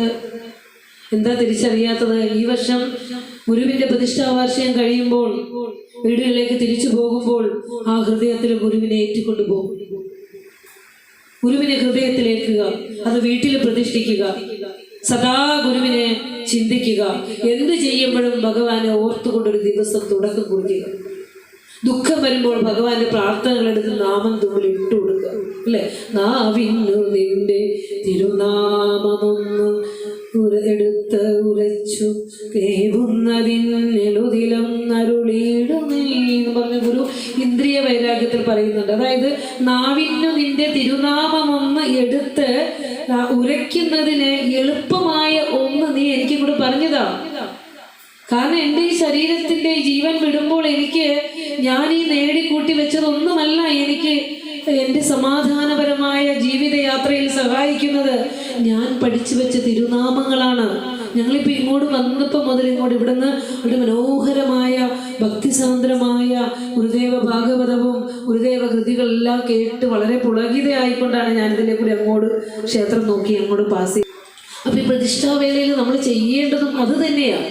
അപ്പോൾ ആരോഗ്യത്തോടു കൂടി ഇരിക്കുമ്പോൾ ഈ നാമജപങ്ങളൊക്കെ നമ്മൾ പഠിക്കണം. എന്നിട്ട് ഇത് നമ്മുടെ ഉള്ളിൽ തന്നെ ശാന്തിയായി ചെല്ലണം, അല്ലേ? നമുക്ക് ദുഃഖങ്ങൾ വരുമ്പോ വെറുതെ അതും ആലോചിച്ചിരിക്കാതെ 2 നാമങ്ങൾ ഉള്ളിലിട്ടിട്ട് ചൊല്ലിക്കൊണ്ട് നടക്കുന്നവനാണെങ്കിൽ അവനാണ് ഈശ്വരൻ. അതാ ഗുരു പറഞ്ഞു. സത്യം, ധർമ്മം, ധർമാധിഷ്ഠിതമായി തന്റെ മുന്നിൽ വരുന്ന കർത്തവ്യങ്ങൾ ചെയ്യുക, തന്റെ കുടുംബത്തെ സംരക്ഷിക്കുക, സമൂഹത്തെ സംരക്ഷിക്കുക. തനിക്ക് തന്റെ മുന്നിൽ വന്ന ജോലി ധർമാധിഷ്ഠിതമായി സത്യസന്ധമായി ചെയ്യുക. അവനാണ് ദൈവം. ഗുരുവിന്റെ തത്വം അതാണ്. ദയ, അല്ലേ? അതായത് ഗുരു ദൈവഭക്തി പറഞ്ഞത് ഈശ്വരനോടുള്ള പ്രേമത്തിന്റെ മറ്റൊരു ഭാഗമാണ് അനുകമ്പ, ദയ എന്ന് പറഞ്ഞത്. ഭക്തിയുള്ളവൻ അനുകമ്പ ഉണ്ടാവണം. അനുകമ്പ ഇല്ലാത്തവൻ, ദയയില്ലാത്തവൻ ഒരിക്കലും ഭക്തനല്ല. അതുകൊണ്ടാണ് ഗുരു പറഞ്ഞത് ഒരു പീഡയെറുമ്പിനും വരുത്തരുതെന്നുള്ള അനുകമ്പയും സദാ കരുണാകര നൽകുകുള്ളിൽ നിൻ തിരുമൈ വിട്ടകലാത ചിന്തയും. ഒരു കുഞ്ഞുറുമ്പിനോട് പോലും അനുകമ്പ കാണിക്കണമെങ്കിൽ എൻ്റെ ഹൃദയം ഉള്ള ആർദ്രമാകണം. അതിന് കരുണാകര കാരുണ്യസ്വരൂപനായ ദൈവചിന്ത എൻ്റെ ഉള്ളിൽ നിന്ന് ഒരു നിമിഷം പോലും വിട്ടുപോകരുത്. പ്രതിഷ്ഠിച്ച് സത്യം, ധർമ്മം, ദയ, ശാന്തി. നമ്മൾ വിചാരിക്കുന്നത് എന്താണെന്നറിയോ? കുറേ സമ്പത്തൊക്കെ ഉണ്ടായാൽ ശാന്തി കിട്ടുമെന്നാണോ? ഞാനിപ്പോൾ ദരിദ്രനാണ്, എൻ്റെ ലോൺ അടക്കാൻ പറ്റണില്ല, എനിക്ക് നല്ല രീതിയിൽ മക്കളെ പഠിപ്പിക്കാൻ പറ്റുന്നില്ല, വിവാഹം ചെയ്തയക്കാൻ പറ്റുന്നില്ല, ഞാൻ ആകെ നിർധനനാണ്, എനിക്കൊരു സന്തോഷമില്ല, കുറേ പണം വന്നാൽ എനിക്ക് സന്തോഷവും ശാന്തിയും. നിധാനമായിരിക്കുന്നത് കാരണമായിരിക്കുന്നത് സമ്പത്തല്ല, തൃപ്തിയാണ്. തൃപ്തിയുള്ളവനാണ് ലോകത്തെ ഏറ്റവും സമ്പന്നൻ. കോടിക്കണക്കിന് സമ്പത്തുള്ളവനല്ല. ഈ പ്രസന്റ് ലൈഫിൽ ഐ ആം സാറ്റിസ്ഫൈഡ്, ഞാൻ തൃപ്തനാണ് ഈ ജീവിതത്തിൽ എന്ന് ആർക്ക് പറയാൻ സാധിക്കുന്നുവോ അവനാണ് ഈ ലോകത്തെ ഏറ്റവും സന്തോഷമാണ്. സുഖാനാമുത്തമം തുഷ്ടി എന്ന് മഹാഭാരതം പറയും. സുഖങ്ങളിൽ വെച്ച് ഏറ്റവും വലിയ സുഖം ഏതാന്ന് പറഞ്ഞാൽ തൃപ്തി. ചിലർ കണ്ടിട്ടില്ലേ, കൊച്ചു വീടായിരിക്കും, ഓലക്കുടിലായിരിക്കും, ആർഭാടമായിട്ട് ഒരു കഞ്ഞിയോ ഒരു ചമ്മന്തിയൊക്കെ ആയിരിക്കും കഴിക്കുക, ഒരു ഡ്രസ്സിന് അടുത്ത ഡ്രസ്സ് മാറിയിടാൻ ഉണ്ടാവില്ല. പക്ഷെ ഞാൻ എത്ര സന്തോഷവാനാണെന്ന് അവൻ അവിടെ ഇരുന്ന് പറയാൻ പറ്റുന്നുണ്ടെങ്കിൽ അവൻ ദൈവമാണ്. എന്തെല്ലാം കിട്ടിയാലും, AC-യുടെ തണുപ്പിൽ കിടന്നാലും മനസ്സെപ്പോഴും ആശങ്കാകുലമാണ്. ഇത് പോരാ പോരാ പോരാ. കാരണം എന്താണെന്നറിയോ? നമ്മൾ ആഗ്രഹിക്കുന്ന ഭൗതിക സുഖമല്ല യഥാർത്ഥ സുഖം, അതിനപ്പുറം സംതിങ്. അത് നമ്മുടെ ആത്മസുഖമാണ്. അത് നമുക്ക് അനുഭവിക്കാനും പറ്റുന്നില്ല. അതുകൊണ്ടാണ് എന്ത് കിട്ടിയാലും ബോറടിക്കും അല്ലേ? ഒരു വലിയ കാറ് വാങ്ങണം, കുറേ നാള് പണിയെടുത്തു കാറ് വാങ്ങി, കുറച്ച് കഴിയുമ്പോൾ നമുക്ക് ബോറായി അല്ലേ? അത് കണ്ട് ബോറടിച്ചിന് അടുത്തത് വേണം. ഭൗതികമായ എല്ലാ ആഗ്രഹങ്ങളും അങ്ങനെയാണ്. കിട്ടിക്കഴിഞ്ഞോടുകൂടി കഴിഞ്ഞു, പിന്നെ അടുത്തതിലേക്കായി. പക്ഷേ നമ്മുടെ ഉള്ളിലിരിക്കുന്ന ആത്മചൈതന്യത്തെ കണ്ണുകൾ 5 ഉള്ളടക്കി ഒന്ന് ചിന്തിക്കാൻ തുടങ്ങുമ്പോഴല്ലോ ഈ തുച്ഛമായ ഭൗതിക വസ്തുക്കളുടെ പുറകെ ഒന്നും ഓടാൻ തോന്നില്ല. ഈ ജഡത്തിന് പിന്നാലെ ഓടി ഒരു മനുഷ്യ ശരീരം, മനുഷ്യ ജീവിതം പാഴാക്കല്ലേ. ഒരു പറഞ്ഞില്ലേ, നിലയനമേറി ഞെളിഞ്ഞിരുന്നി വണ്ണം തലയിണ പോലെ തടിച്ചു തീറ്റി തിന്നു തുലയണമെന്നു പുരൈവ ഭവാനുമെൻ തലയിൽ വരച്ചതിതെന്തൊരു സങ്കടം. ഇന്ന് പലരും വിദ്യാസമ്പന്നരെന്ന് കരുതുന്ന ആളുകളുടെയൊക്കെ അവസ്ഥ ഇതാ. ഒരു വലിയ കൊട്ടാരം പോലെ വീടൊക്കെ വെച്ച് കെട്ടി, വലിയ കാറും ബംഗ്ലാവൊക്കെ വെച്ച്, ആഹാരമൊക്കെ കഴിച്ച് തടിച്ച്, ഒന്നും അറിയാതെ, ഒന്നുമേ അറിയാതെ ഈ ലോകത്ത് നിന്ന് യാത്ര ചെയ്യാൻ വേണ്ടി മാത്രം എന്നെ വിധിച്ചിട്ടുണ്ടെങ്കിൽ ഇതെന്തൊരു സങ്കടം. ഗുരുവിന്റെ വാക്ക, ശിവശതകത്തിൽ പറയണതാ. അങ്ങനെയല്ല കടന്നു പോകേണ്ടത്, അങ്ങനെയല്ല നാം കടന്നു പോകേണ്ടത്. ഉണരരുതിന്നി ഉറങ്ങിടാതിരുന്നിടണം അറിവായി, ഇതിനിന്ന യോഗ്യനെന്നാൽ പ്രണവമുണർന്നു പിറപ്പൊഴിഞ്ഞു വാഴും മുനിജന സേവയിൽ മൂർത്തി നിർത്തിടേണം. ഈ സ്വരൂപത്തെ അറിയാൻ പറ്റുന്നുണ്ടെങ്കിലല്ലോ നമുക്ക് പറ്റുന്നില്ല.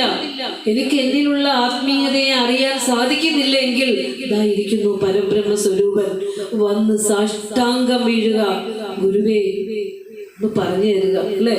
കൈതൊഴുമടിയനെ നീ കൈതവനിലെടുത്തു നിന്നടിയിൽ കൈതഴവിച്ചേർക്കണമേ പൈതലിതെന്നോർത്തു നിർഭരമേ.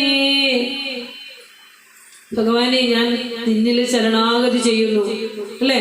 നീ എന്നെ ആ നിന്നിലേക്ക് ഒന്ന് ചേർക്കണം. ഈ തത്വം, ഈ സത്യം ഒന്ന് എനിക്ക് പറഞ്ഞു തരണം. മനുഷ്യജന്മം കിട്ടിയ ഞാൻ എന്തിനാ ഇങ്ങോട്ട് വന്നത് ഭഗവാനെ? എൻ്റെ ജീവിതത്തിൽ നിരവധി ദുഃഖങ്ങളുണ്ട്. ഈ ദുഃഖങ്ങൾ മുഴുവനും എന്താ പറയാ, എനിക്ക് താങ്ങാനും ആകുന്നില്ല. പക്ഷേ ഭഗവാനെ, എനിക്ക് അങ്ങയെ അറിയാനും ആകുന്നില്ല. ഈ ഒരു ഗുരുവിന്റെ അനുഗ്രഹമുണ്ടെങ്കിൽ മാത്രമേ നമ്മുടെ ഉള്ളം തെളിയുകയുള്ളൂ. നമ്മുടെ ഇന്ന് കുഞ്ഞുമക്കള് ആനന്ദം തേടി മദ്യവും മയക്കുമരുന്നിന്റെ ഒക്കെ പുറകെ ഇങ്ങനെ തേടി നടക്കുമ്പോൾ, ഒരു ശ്രീനാരായണ ധർമ്മത്തിലൂടെ 3-ാം അധ്യായത്തിൽ പഞ്ചധർമ്മങ്ങൾ പറഞ്ഞു വെച്ചപ്പോ അഹിംസയും സത്യവും അസ്ഥേയവും അവ്യഭിചാരവും പറഞ്ഞു വെച്ചപ്പോൾ ഭഗവാൻ പറഞ്ഞു വെച്ചു മദ്യവർജനം. യോഗാത്മകമായ ഒരു ഗുണത്തെ എടുത്ത് മാറ്റിയിട്ട് ഗുരു അവിടെ യോഗദർശനത്തിൽ പറയുന്ന ഒരു ഗുണത്തെ അവിടെ മാറ്റിയിട്ട് ഈ കലിയുഗവാസികളായ നമുക്ക് വേണ്ടി പറഞ്ഞു ചേർത്ത് വെച്ചതാണ്. ഗുരു വാടിയത് തന്നതാണ് മദ്യവർജനം. 7 ശ്ലോകങ്ങൾ എഴുതി ചേർത്തിട്ടുണ്ട് മദ്യവർജനത്തില്. വായിച്ചിട്ടുണ്ടോ നിങ്ങള്?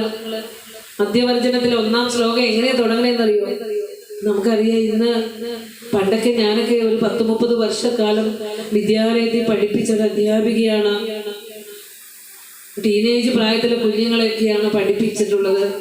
അപ്പോൾ നമുക്കറിയാം ഇതൊക്കെ ഉപയോഗിച്ചിരുന്ന ധാരാളം ആൺകുട്ടികളെ കണ്ടിട്ടുണ്ട്. പക്ഷേ സർവീസിൽ നിന്ന് റിട്ടയർ ആകുന്നതിന് 2-3 വർഷം മുൻപ് ഇതിന് അപ്പുറം പെൺകുട്ടികളിലേക്കും കൂടെ ദൃഷ്ടി വായിച്ചുകൊണ്ട് ഇതൊന്നും ചെയ്യരുത് എന്ന് പറയേണ്ട സാഹചര്യങ്ങൾ വരെ വന്നിട്ടുണ്ട്, അല്ലെ? കലോത്സവങ്ങളില്, നൃത്തവേദികളില് നൃത്ത ചുവടുകൾക്ക് ശക്തി പകരാനായിട്ട്, അല്ലെ, സോഫ്റ്റ് ഡ്രിങ്ക്സിന്റെ കൂടെ മദ്യം ഒഴിച്ചു കൊണ്ടുവന്ന് കഴിച്ചിട്ട് ചാടുന്ന കുട്ടികൾ പലയിടത്തും വാർത്തകളിൽ കേൾക്കുന്നു. ഒരു തലമുറയ്ക്ക് ജന്മം നൽകേണ്ട പെൺകുഞ്ഞുങ്ങൾ വരെ ലഹരിയിലേക്ക് കാലെടുത്ത് വയ്ക്കുമ്പോൾ അതിലേറെ ആനന്ദകരമായ ഒരു വസ്തു നമ്മളിൽ ഉണ്ടെന്നും അതിനെ അറിഞ്ഞു പോകണമെന്ന് ഗുരു നമ്മളോട് പറഞ്ഞു. പക്ഷെ നമ്മുടെ മക്കൾക്ക് നമ്മൾ ഈ ഗുരുവിനെ പറഞ്ഞു കൊടുക്കുവാനുള്ള അറിവില്ലാതെയായി പോയി. അതായത് ഗുരു നമ്മളോട് ശ്രീനാരായണ ധർമ്മത്തിന്റെ 100-ാം വാർഷികം ആഘോഷിക്കുന്നു. 2025 ശ്രീനാരായണ ധർമ്മത്തിന്റെ 1 മാസം ഒക്കെ കഴിയുമ്പോൾ, ചിങ്ങമാസത്തോടു കൂടിയൊക്കെ ആകുമ്പോൾ ശ്രീനാരായണ ധർമ്മത്തിന്റെ 100-ാം വാർഷികം, ഹോമമന്ത്രം എന്ന കൃതിയുടെ 100-ാം വാർഷികം ഒക്കെ ആഘോഷിക്കുമ്പോഴും നമ്മളിലേക്ക് ഇതൊന്നും, കണ്ണുകൾ ഹൃദയത്തിലേക്ക് ഇതൊന്നും ആഴ്ന്നിറങ്ങിയിട്ടൊന്നുമില്ല, അല്ലേ? ഹോമമന്ത്രമൊക്കെ ചൊല്ലുന്നുണ്ടോ നിങ്ങള്? ഹോമമന്ത്രം ചൊല്ലാൻ അറിയുന്ന ആരെങ്കിലും ഉണ്ടോ കൂട്ടത്തില്? ഒരാളുണ്ട്, അല്ലേ? ഹോമമന്ത്രമൊക്കെ ഗുരുവിന്റെ 64 കൃതികളുടെ കൂടെ ഉള്ളതാണ്. അത് വളരെ ചെറിയ കൃതികളിൽ ഒന്നാണ്. അതിന്റെയും 100-ാം വാർഷികമാണ്.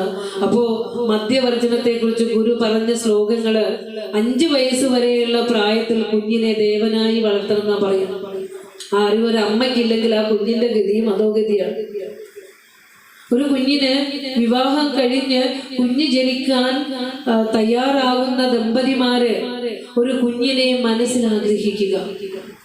ഇന്ന് പലർക്കും ജന്മം ആഗ്രഹിക്കാതെ ജനിക്കുന്ന കുഞ്ഞുങ്ങളാണ്. ഇപ്പൊ വേണ്ടായിരുന്നു എന്ന് പറയുന്നത് കേൾക്കാം, അല്ലേ? ഒരു കുഞ്ഞിനെ സത്സന്താനത്തെ ആഗ്രഹിക്കുമ്പോൾ അച്ഛനും അമ്മയും ഒരുമിച്ച് ചേർന്നിട്ട് നമുക്ക് ജനിക്കുന്ന കുഞ്ഞ് സർവഗുണ സമ്പന്നനായിരിക്കണം. അവൻ ഒരു രാജാവെ പോലെ ഈ വീടിനെയും നാടിനെയും ഭരിക്കുന്നവനും നല്ലവനുമായിരിക്കണം എന്ന് ഒരു അമ്മയും അച്ഛനും മനസ്സിൽ സങ്കല്പിക്കുക. ഗുരു പറഞ്ഞു വെച്ച നിഷ്ഠകൾക്ക് അനുസരിച്ച് ഒരുമിച്ച് ചേരുമ്പോൾ, അതിനുശേഷം ആ കുഞ്ഞ് വയറിൽ ജന്മം കൊള്ളുമ്പോൾ മുതൽ ആ അമ്മ വ്രതനിഷ്ഠയോടെ കഴിയണം. നമ്മുടെയൊക്കെ കുടുംബങ്ങളിൽ സത്സന്താനങ്ങൾ ഉണ്ടാകും. അപ്പോ അമ്മയുടെ ആഹാര രീതികൾ, സാത്വികമായ ആഹാരം, അമ്മയുടെ ചിന്തകള്, നല്ല ചിന്തകള്, ഭക്തിപരമായ ആധ്യാത്മികമായ ഗ്രന്ഥങ്ങൾ പാരായണം ചെയ്യുക, നല്ല കാര്യങ്ങൾ കാണുക, നല്ല കഥകൾ വായിക്കുക, ആത്മീയമായ അറിവിനപ്പുറം ശാസ്ത്രീയമായ അറിവ് ഒക്കെ നേടുന്നു നമ്മുടെ വയറ്റിൽ കിടക്കുന്ന കുഞ്ഞിന് വേണ്ടിയിട്ട്. സർവത്തിലുപരി ഒരു കുഞ്ഞിന് ജന്മം നൽകുമ്പോൾ അമ്മയ്ക്ക് ആ ജന്മം നൽകി പാലുകുടി മാറുന്നവരെയുള്ള സമയത്ത് അമ്മയ്ക്ക് ബ്രഹ്മചര്യം ഉണ്ടാകണം. മനസ്സിലാവുന്നുണ്ടോ? ബ്രഹ്മചര്യം എന്നൊക്കെ പറഞ്ഞാൽ മനസ്സിലാവോ? അതായത് കുഞ്ഞ് ഗർഭത്തിൽ രൂപം കൊള്ളുന്ന മുതൽ കുഞ്ഞിന് ബ്രഹ്മചര്യം ആരംഭിക്കുന്നു. 21 വയസ്സ് വരെ, അല്ലേ? ഒരു പെൺകുട്ടിയാണെങ്കിൽ 18ഉം 21 ഒരു വയസ്സിന്റെ കണക്ക് പറയുന്നുണ്ട്. അതുവരെ വിദ്യാകാലഘട്ടമാണ്. 21 വയസ്സ് കൂട്ടിക്കോ. വിദ്യാകാലഘട്ടത്തിൽ ബ്രഹ്മത്തിൽ ചരിക്കേണ്ട കാലഘട്ടത്തിലാണ് ഇന്ന് നമ്മുടെ കുഞ്ഞുങ്ങളുടെ പോക്ക്. എവിടെയാണ്? ബ്രഹ്മത്തിനാണോ ചരിക്കുന്നത്? പെരുവഴിയിലൂടെ നമുക്ക് നടക്കാൻ പറ്റുന്നുണ്ടോ? ഇന്നത്തെ പെൺകുട്ടികളും ആൺകുട്ടികളും ഒരുമിച്ച് ചേരുന്ന ഇടങ്ങളെല്ലാം പറ്റുന്നുണ്ടോ? എന്ത് കുഴപ്പം നമുക്കും കൂടി ഇല്ലേ? പറഞ്ഞു കൊടുക്കേണ്ടത് യഥാർത്ഥ സമയത്ത് പറഞ്ഞു കൊടുക്കുവാൻ നമുക്ക് സാധിച്ചിട്ടുണ്ടോ? നമ്മൾ കുഞ്ഞിനെ നമ്മൾ ക്യാരിയിങ് ആയിരുന്ന സമയത്ത് നമ്മുടെ ചിന്തകൾ അവരെ സ്വാധീനിച്ചിട്ടുണ്ട്. സാത്വികമായ ചിന്തകളാണ് നമുക്കുള്ളതെങ്കിൽ ഒരു കുഞ്ഞും വഴിതെറ്റി പോവില്ല. കുഞ്ഞ് ജനിച്ച് 5 വയസ്സ് വരെയുള്ള സമയത്ത് അവനെ ഭക്തി പഠിപ്പിക്കാം, അതുപോലെ മറ്റുള്ളവരെ ആദരിക്കാൻ പഠിപ്പിക്കാം, ശ്രേഷ്ഠമായ സ്വഭാവങ്ങളെല്ലാം അവനെ പഠിപ്പിക്കാം, പ്രാർത്ഥനകൾ ചൊല്ലാൻ പഠിപ്പിക്കാം. ഇങ്ങനെ ബുദ്ധിമതിയായ ഒരമ്മ ആ കുഞ്ഞിനെ, അവന്റെ ബുദ്ധി സംസ്കാരത്തെ അമ്മ തന്നെ, മാതാവ് തന്നെ നിർവഹിക്കണമെന്ന് ശ്രീനാരായണ ധർമ്മത്തിലൂടെ ഗുരു എഴുതി വെച്ചിട്ടുണ്ട്. എഴുതിയത് ഒരിടത്തിരിക്കും, നമ്മുടെ പ്രവൃത്തി വേറൊന്നാണ്. അതുകൊണ്ട് തന്നെയാണ് കുഞ്ഞുങ്ങള് ഇപ്പൊ 8ാം ക്ലാസ്സിൽ പഠിക്കുന്ന കുഞ്ഞുങ്ങള് ഒളിച്ചോടി. അതുകൊണ്ട് നമുക്ക് ഇപ്പോ കൗൺസിലിംഗ് ക്ലാസ് വെക്കണം എന്ന് പറയുമ്പോൾ കതിരിൽ വളം വെക്കുന്ന പോലെ ഓടി നടന്ന് വിഷമിച്ചിട്ട് കാര്യമുണ്ടോ? നമ്മൾ പഠിക്കേണ്ടതും പഠിപ്പിക്കേണ്ട കാര്യങ്ങളും കുഞ്ഞുങ്ങളെ വളരെ ചെറിയ പ്രായത്തിൽ തന്നെ പറഞ്ഞു കൊടുക്കാനുള്ള അറിവ് നമുക്കുണ്ടാകണം. അതിന് അക്ഷരം കൂട്ടിച്ചേർത്ത് എഴുതാനും വായിക്കാനും പഠിച്ചാൽ മാത്രം മതി. വലിയ ഡിഗ്രിയോ വിവരമോ ഒന്നും വേണ്ട. ഗുരുവിന്റെ കൃതികൾ വായിക്കുക. ശ്രീനാരായണ ധർമ്മം മലയാള ഭാഷയിൽ വളരെ ലളിതമായിട്ട് എഴുതി വെച്ചിരിക്കുന്നത്. നമുക്കൊക്കെ വായിക്കാം, മനസ്സിലാക്കാം. സന്ധ്യയ്ക്ക് ഒരു 10 ശ്ലോകങ്ങൾ വെച്ചിട്ട് വായിക്കുക. അവർ വന്ന് അടുത്തിരുന്നില്ലെങ്കിലും അവർ കേട്ടോളും. അതിന് വ്യാഖ്യാനം അങ്ങ് ഉറക്കെ വായിക്കുക. ഇതെന്റെ അമ്മ വായിച്ച് കേട്ടിട്ടുണ്ട് എന്ന് ചെവിത്തഴമ്പായിട്ട് അവരിൽ വന്നോളൂ, അല്ലെങ്കിൽ അവളിൽ വന്നോളൂ. ഇപ്പൊ നമ്മുടെ ആ കുഞ്ഞു മക്കളെയൊക്കെ കൊണ്ടു നിർത്തിയേക്കണുണ്ടോ? അവരിവിടെ ഓടി കളിച്ചോട്ടെ, അവർ കേൾക്കണ്ട. പക്ഷെ അതൊരു വിത്തായിട്ട് അവരിലേക്ക് കിടക്കും. അമ്മ കൊടുക്കുന്ന സംസ്കാരം. കൊച്ചുണ്ട്, എനിക്കിപ്പോ വരാൻ പറ്റില്ല എന്ന് പറഞ്ഞ് വീട്ടിൽ ഇരിക്കാമായിരുന്നു, അല്ലേ? അപ്പൊ നമ്മള് ആ കുഞ്ഞുങ്ങളെ കൈപിടിച്ചുകൊണ്ട് ആധ്യാത്മിക സംസ്കാരത്തിലേക്ക് നമ്മൾ തന്നെയാണ് കടത്തിവിടേണ്ടത്. ക്ഷേത്ര ദർശനവും പ്രാർത്ഥനയും ഒക്കെ നമ്മളാണ് കുഞ്ഞുങ്ങളെ പഠിപ്പിച്ചു കൊടുക്കേണ്ടത്. അതാണ് ഗുരു പറഞ്ഞത്, 5 വയസ്സ് വരെ ദേവനായി വളർത്തണം. ആ സമയത്ത് അവർ കേൾക്കാൻ പാടില്ലാത്ത ചീത്ത വാക്കുകൾ കേൾക്കാൻ പാടില്ല, കാണാൻ പാടില്ലാത്ത ചീത്ത കാഴ്ചകൾ കാണാൻ പാടില്ല. ദേവനാണ് ആ സമയത്ത് ദൈവതുല്യരാണ് കുഞ്ഞുങ്ങള്. അപ്പോൾ ഉള്ളിലേക്ക് കയറണതെല്ലാം അവരുടെ സ്വഭാവമായി മാറി. അപ്പൊ നല്ലതാ കൊടുക്കണമെങ്കിലോ ഏത് മദ്യം മയക്കുമരുന്നിന്റെ ഇടയിൽ കൊണ്ടിട്ടാലും ഇതെനിക്ക് പറ്റിയതല്ല എന്ന് കരുതി അവരവിടെ നിന്ന് രക്ഷപ്പെട്ടു പോരും. അതിനുള്ള ഒരു ശക്തി അവരിലേക്ക് ഈശ്വരീയമായി തെളിഞ്ഞു വരും. പറയുന്നത് മനസ്സിലാവുന്നുണ്ടോ പറയണത്? അതായത് വളരെ ചെറിയ പ്രായത്തിലെ ഈശ്വരനെ പറഞ്ഞു പഠിപ്പിച്ചു കൊടുത്താൽ ഈ ലോചനമാതിന്ദ്രിയം ഏതെങ്കിലും ഒന്നിങ്ങ് ആലോചന കൂടാതെ ബധത്തിങ്കലണഞ്ഞാൽ അലാക്കിലുടൻ സന്മതി തോന്നിക്കുകനിക്കൻ കോലത്തുകര കോവിലിൽ വാഴും ഭഗവാനേ. എന്റെ കണ്ണുണ്ടല്ലോ, കാണാത്ത കാഴ്ചകൾ തേടി പോകും. ഒറ്റയ്ക്ക് മൊബൈലൊന്നും കൊടുത്തിട്ട് ഇരുത്തി നോക്കൂ. പഠിക്കണം ഫിസിക്സും കെമിസ്ട്രി ഒന്നും ആയിരിക്കില്ല പഠിക്കണതല്ലേ, അല്ലേ? അപ്പോ അവരുടെ ഉള്ളിൽ ഇരുന്നൊരു ശക്തി പറയും, ഇത് ഇത് ചെയ്യാൻ പാടില്ല, ഇത് തെറ്റാണ് എന്ന് അവരുടെ ഉള്ളിൽ തന്നെ നമ്മൾ കൊളുത്തി കൊടുക്കുന്ന, പ്രോജ്വലിപ്പിക്കുന്ന ശക്തി അവരോട് പറയും, ഇത് ചെയ്യാൻ പാടില്ല. അവരെ ഉപദേശിക്കും, അല്ലേ? അതുകൊണ്ടാണ് എൻ്റെ കണ്ണും കയ്യും കാലും ഒക്കെ, അല്ലേ, വേണ്ടാത്ത ഗന്ധം തേടി മൂക്ക് പോകുമ്പോഴും, വേണ്ടാത്ത സ്പർശം തേടി തൊക്ക് പോകുമ്പോഴും, വേണ്ടാത്ത രസം തേടി നാവുകൾ നടക്കുമ്പോഴൊക്കെ ഇതെനിക്ക് വേണ്ടാത്തതാണ് എന്ന് നമ്മൾ ഇരുന്നു കൊണ്ടൊരു ശക്തി പറയണമെങ്കിൽ ആ ശക്തി ഉണ്ടെന്നെങ്കിലും അറിയണ്ടേ? ആത്മചൈതന്യം ഒന്നുണ്ടെന്നെങ്കിലും നമ്മുടെ മക്കളെ പഠിപ്പിക്കണ്ടേ? ഭൗതികമായ വിദ്യ നേടാനായി നമ്മൾ ഏറ്റവും ഇമ്പോർട്ടൻസ് കൊടുക്കുന്നുണ്ട്. പക്ഷേ മാനസികമായോ അല്ലെങ്കിൽ സാംസ്കാരികപരമായോ ആ കുട്ടിയുടെ വളർച്ചയ്ക്ക് വേണ്ട എന്തെങ്കിലും നമ്മൾ കൊടുക്കുന്നുണ്ടോ? മെറ്റീരിയൽ നോളജ് ധാരാളം കൊടുക്കുന്നുണ്ട്. അത് A+ കിട്ടും, നല്ല ശമ്പളം കിട്ടും. പക്ഷേ അവന്റെ സംസ്കാരത്തെ, അവനൊരു ജോലിയിൽ ഏർപ്പെടുമ്പോൾ അവനോട് പറയാൻ, ഞാൻ നിനക്ക് 1 ലക്ഷം കൈക്കൂലി തരാമെന്ന് പറയുമ്പോൾ എനിക്കിത് വേണ്ട, ഞാൻ ചെയ്യുന്ന ജോലിക്ക് അത് എതിരാണ് എന്ന് അവൻ ഉള്ളിൽ ധാർമ്മികമായി വിചാരിക്കണമെങ്കിൽ ഈ സംസ്കാരം നമ്മൾ കൊടുക്കണ്ടേ? അവൻ കെട്ടുന്ന പാലങ്ങളൊന്നും പൊളിഞ്ഞു പോവില്ല, അവൻ കെട്ടുന്ന റോഡുകളൊന്നും തകരില്ല പെട്ടെന്ന്, അവൻ ചികിത്സിക്കുന്ന രോഗികള് പെട്ടെന്ന് മരിച്ചു പോവില്ല. രോഗമറിഞ്ഞ് അവൻ ചികിത്സ ചെയ്യും, അല്ലേ? അവൾ പഠിപ്പിക്കുന്ന കുട്ടികള്, ഒരു ടീച്ചറാണെങ്കിൽ അവൾ പഠിപ്പിക്കുന്ന കുട്ടികള് ശ്രേഷ്ഠമായി ഇതിനെ പഠിക്കും. അതുകൊണ്ടാണ് ഇന്ന് സമൂഹത്തിൽ എല്ലാ മേഖലകളിലും മൂല്യച്യുതിയാണ്. സത്യവും ധർമ്മവും ഉള്ളവരെയൊക്കെ വിരലിൽ എണ്ണാവുന്നത് മാത്രമായിട്ടാണ് നമുക്ക് എവിടെ ചെന്നാലും കാണാൻ കഴിയുന്നത്. എന്തുകൊണ്ടാ? നമ്മൾ മക്കളെ പഠിപ്പിച്ചു, നീ പഠിച്ച് എഞ്ചിനീയർ ആകണം, ഡോക്ടർ ആകണം, ധാരാളം പണം നേടണം, ധാരാളം പണം നേടണം.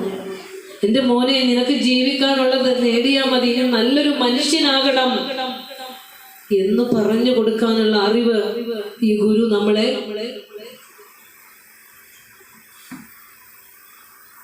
മക്കളെ പഠിപ്പിക്കുമ്പോഴേ കാലമൊക്കെ കടന്നുപോയി. പണ്ടത്തെ കാലമല്ല ഇപ്പോ.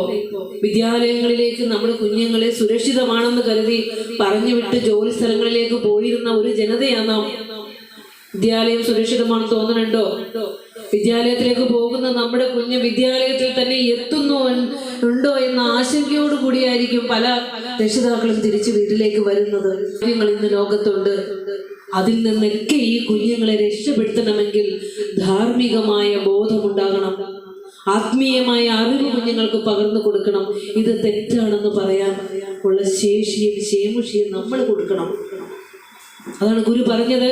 ഒരു കുടുംബത്തിന്റെ ശ്രേഷ്ഠതയ്ക്ക് ഒരു കുടുംബിനിയുടെ പങ്ക് ഏറ്റവും വലുതാണ്.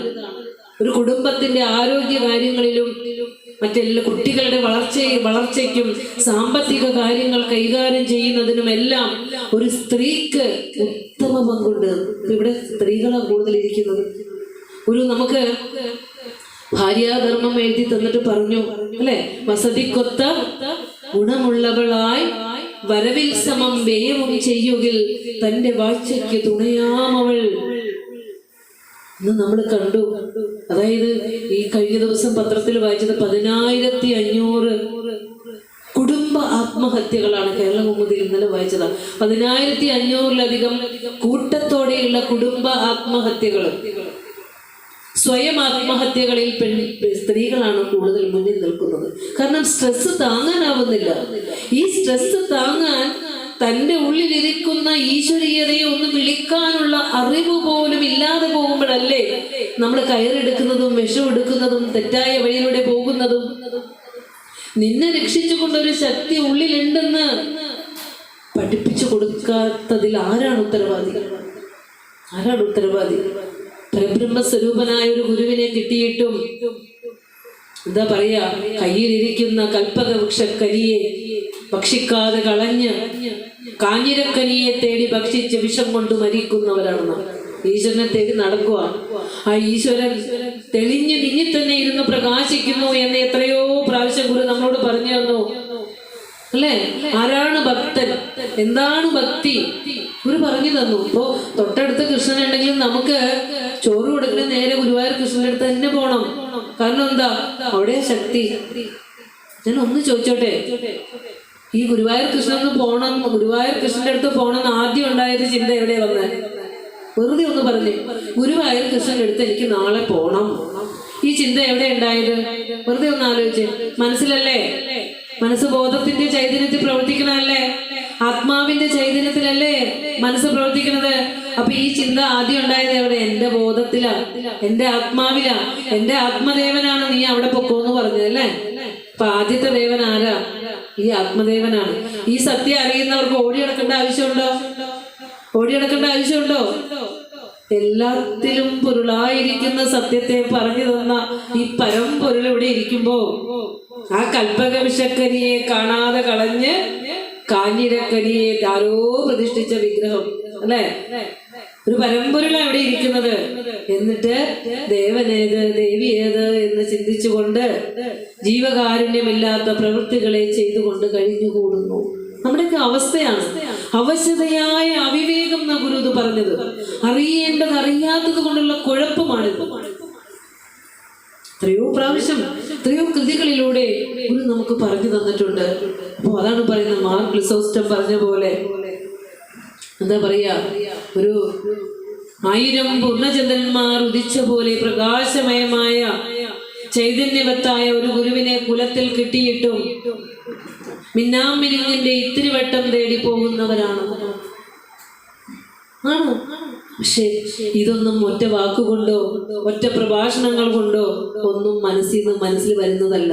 കാരണം ജന്മാന്തരങ്ങളായി നമ്മൾ കൊണ്ടുവന്ന അജ്ഞാനത്തെ പതുക്കെ പതുക്കെ സദ്ഗ്രന്ഥങ്ങളുടെ പാരായണം ചെയ്തും സത്യം എന്താണെന്ന് അറിഞ്ഞുമൊക്കെ ആത്മചൈതന്യത്തെ പ്രോജ്വലിപ്പിക്കുക.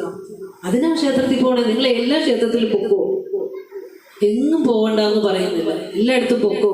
പക്ഷെ ഈശ്വരൻ ഇരിക്കുന്നത് എന്റെ ഉള്ളിലെ ചൈതന്യത്തെ തെളിക്കാനാണ് എന്ന ബോധം ഉണ്ടായാൽ മതി. എന്തിനാ അവിടെ ചെല്ലുമ്പോൾ ഒരു നിമിഷം കണ്ണടക്കണേ? എത്രയോ മണിക്കൂർ ക്യൂ നിന്ന് നമ്മള് ക്ഷേത്രത്തിന്റെ വിഗ്രഹത്തിന്റെ മുന്നിലേക്ക് എത്തുന്നത് എന്തിനാ ഒരു നിമിഷം കണ്ണടയ്ക്കുന്നത്? ഭഗവാനെ, ഞാൻ നിന്നെ കാണുന്നു, ഞാൻ നിന്നെ കാണുന്നു. ഇനി ഒരു 10 മണിക്കൂർ നിന്നെ ആ വിഗ്രഹത്തിന്റെ മുമ്പിൽ തന്നെ നിർത്തിക്കോട്ടെ, നിനക്ക് ബോറടിക്കും. ഭഗവാനല്ല വിളിക്കണേ, പിന്നെ എന്തിനാ ബോറടിക്കണേ? ഇനി എനിക്ക് മതി, പോന്നാ മതി എന്ന് പറയല്ലേ? പോന്നാ മതി എന്ന് പറയില്ലേ? ഒരു 10 മണിക്കൂർ അവിടെ നിൽക്കാൻ പറ്റുമോ? ഭക്തി എവിടെ പോയി? എവിടെ പോയി ഭക്തി? ഈശ്വരൻ ഇരിക്കുന്നത് ഈശ്വരഃ സർവഭൂതാനാം ഹൃദയേശേ അസ്തി. എല്ലാവരിലും ഇരുന്നു കൊണ്ട് ഞാൻ ഞാൻ ഞാൻ എന്ന് ആ പ്രകാശിക്കുന്ന ശക്തി ഉണ്ടല്ലോ. നമ്മൾ ഇത്തിരി കുഞ്ഞായിട്ട് ജനിച്ചു വീണപ്പോ ഞാനുണ്ടായിരുന്നു, ബാല്യത്തിൽ ഞാനുണ്ടായിരുന്നു, യൗവനത്തിൽ ഞാനുണ്ട്, ആ കൗമാരത്തിലും യൗവനത്തിലും വാർദ്ധക്യത്തിലും ഒക്കെ ഞാൻ ഞാൻ ഞാൻ എന്ന് പ്രകാശിക്കുന്ന ഒരു ശക്തി ഇല്ലേ നിന്നിൽ? അത് ആത്മസ്വരൂപമാണ്, ചൈതന്യമാണ്, ആ പരമ്പൊരുളിന്റെ ചൈതന്യമാണ്. അതിനെ പ്രോജ്വലിപ്പിക്കാനായിരുന്നു ഗുരുദേവന്റെ കൃതികളൊക്കെയും. എന്തിനാ മരുത്വമലയെന്ന് ഭഗവാൻ ഇറങ്ങി വന്നേ? ആ മരുത്വമലയിൽ ആത്മസാക്ഷാത്കൃതനായ പോരായിരുന്നോ? നമ്മുടെയൊക്കെ ഉള്ളിലെ വെളിച്ചം ഒന്ന് തരാൻ വേണ്ടിയിട്ടാണ്, ആ ഇരുട്ടിനെ ഒന്ന് മാറ്റാൻ വേണ്ടിയിട്ടാണ് അവിടുന്ന് അരൂപ്പുറത്തേക്ക് വന്നതും പ്രതിഷ്ഠിച്ച് തന്നതും നിരവധിയായ വിഗ്രഹങ്ങൾ തന്നതും ഒക്കെ.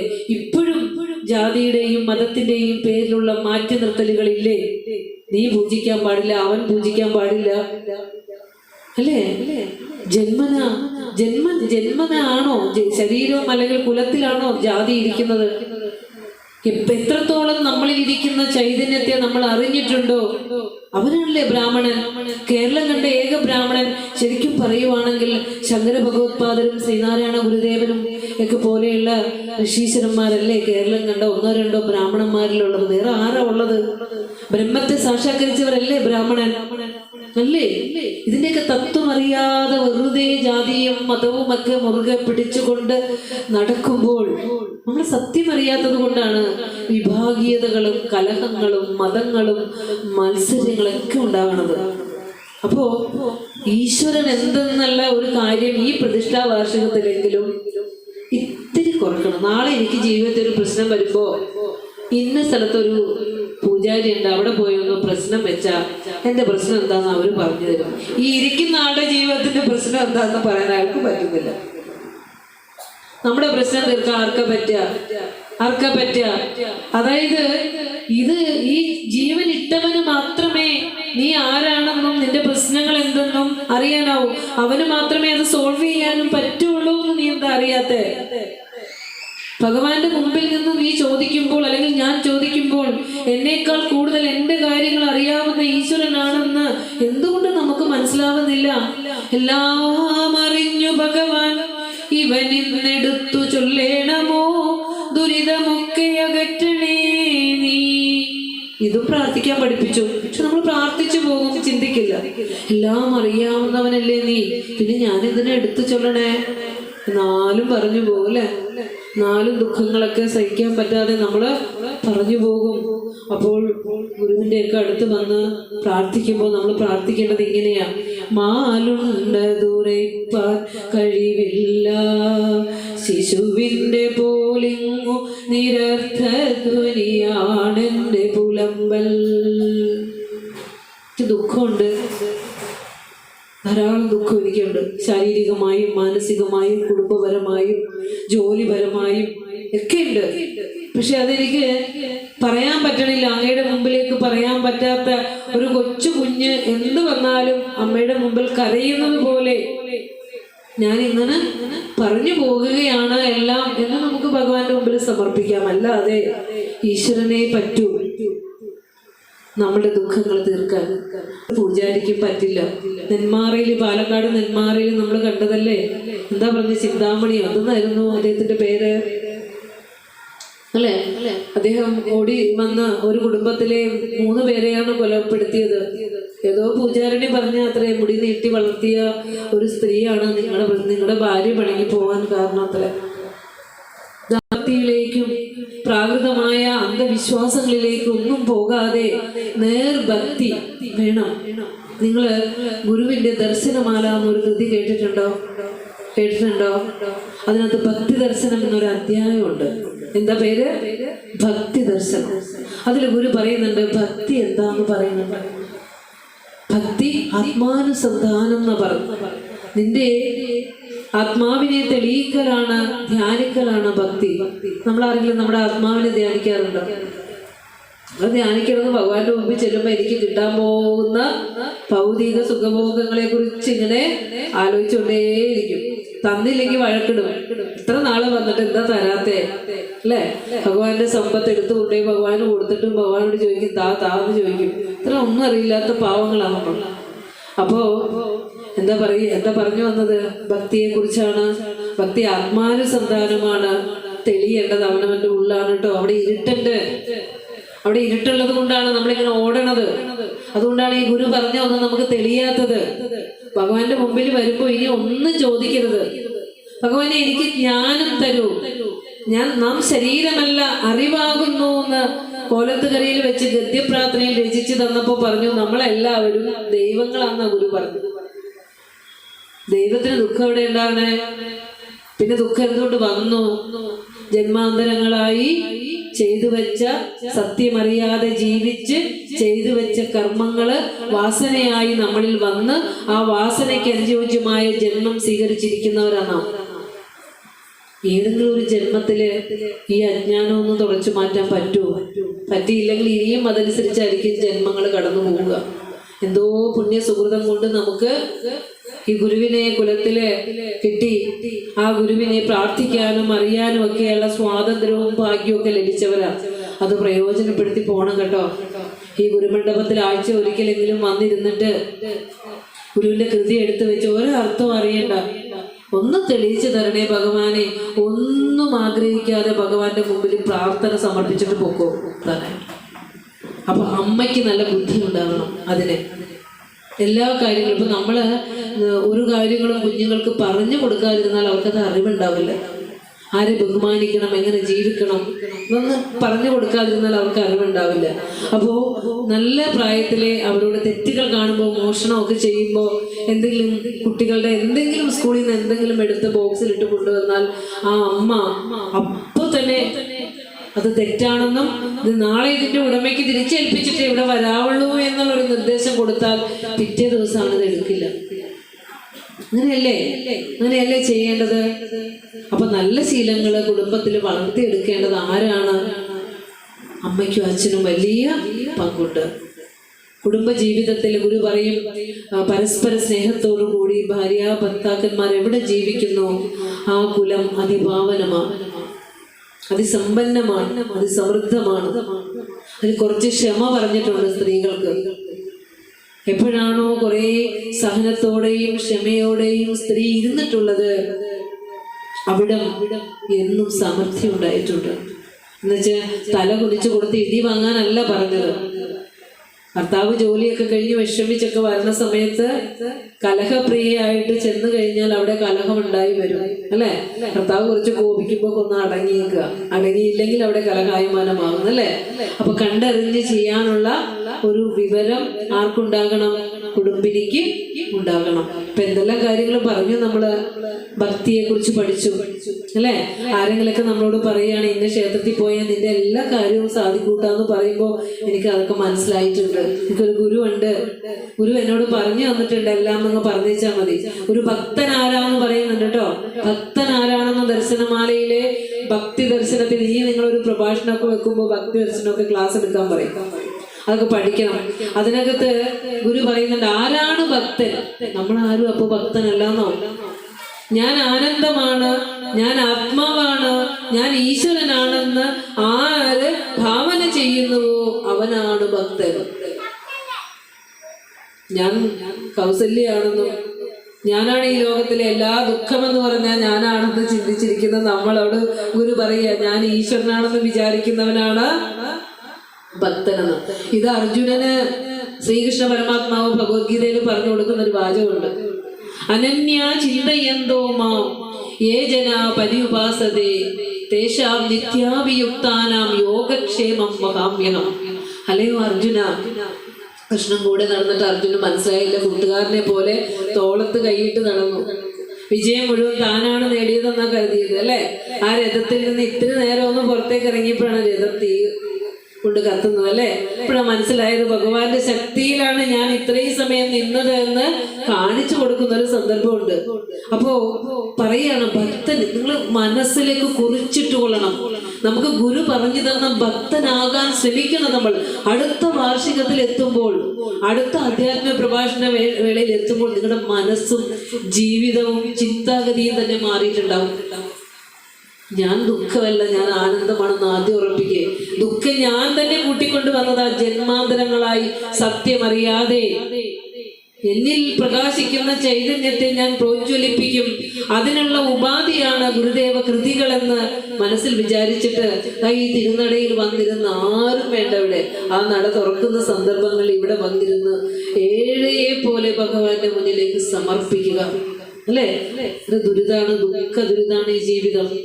അപ്പോ ഭക്തൻ, യഥാർത്ഥ ഭക്തൻ, ഭക്തനും ഭഗവാനും രണ്ടല്ല ഒന്നാണെന്ന് കരുതി ഭഗവാന്റെ അടുത്ത് മറ്റൊരു ചിന്തകളും ഇല്ലാതെ നമ്മളൊക്കെ ചോദിക്കണ പോലെ മോള് ഇങ്ങനെ ചെയ്യിപ്പിച്ചതാ, കല്യാണം ഇങ്ങ് കഴിപ്പിച്ചതാ അല്ലെ, ജോലി ഇങ്ങ് വാങ്ങിച്ചതാ, ട്രാൻസ്ഫർ ഇങ്ങത്താ, ഓഫർ വെക്കാൻ നമ്മൾ ആരാ അല്ലേ?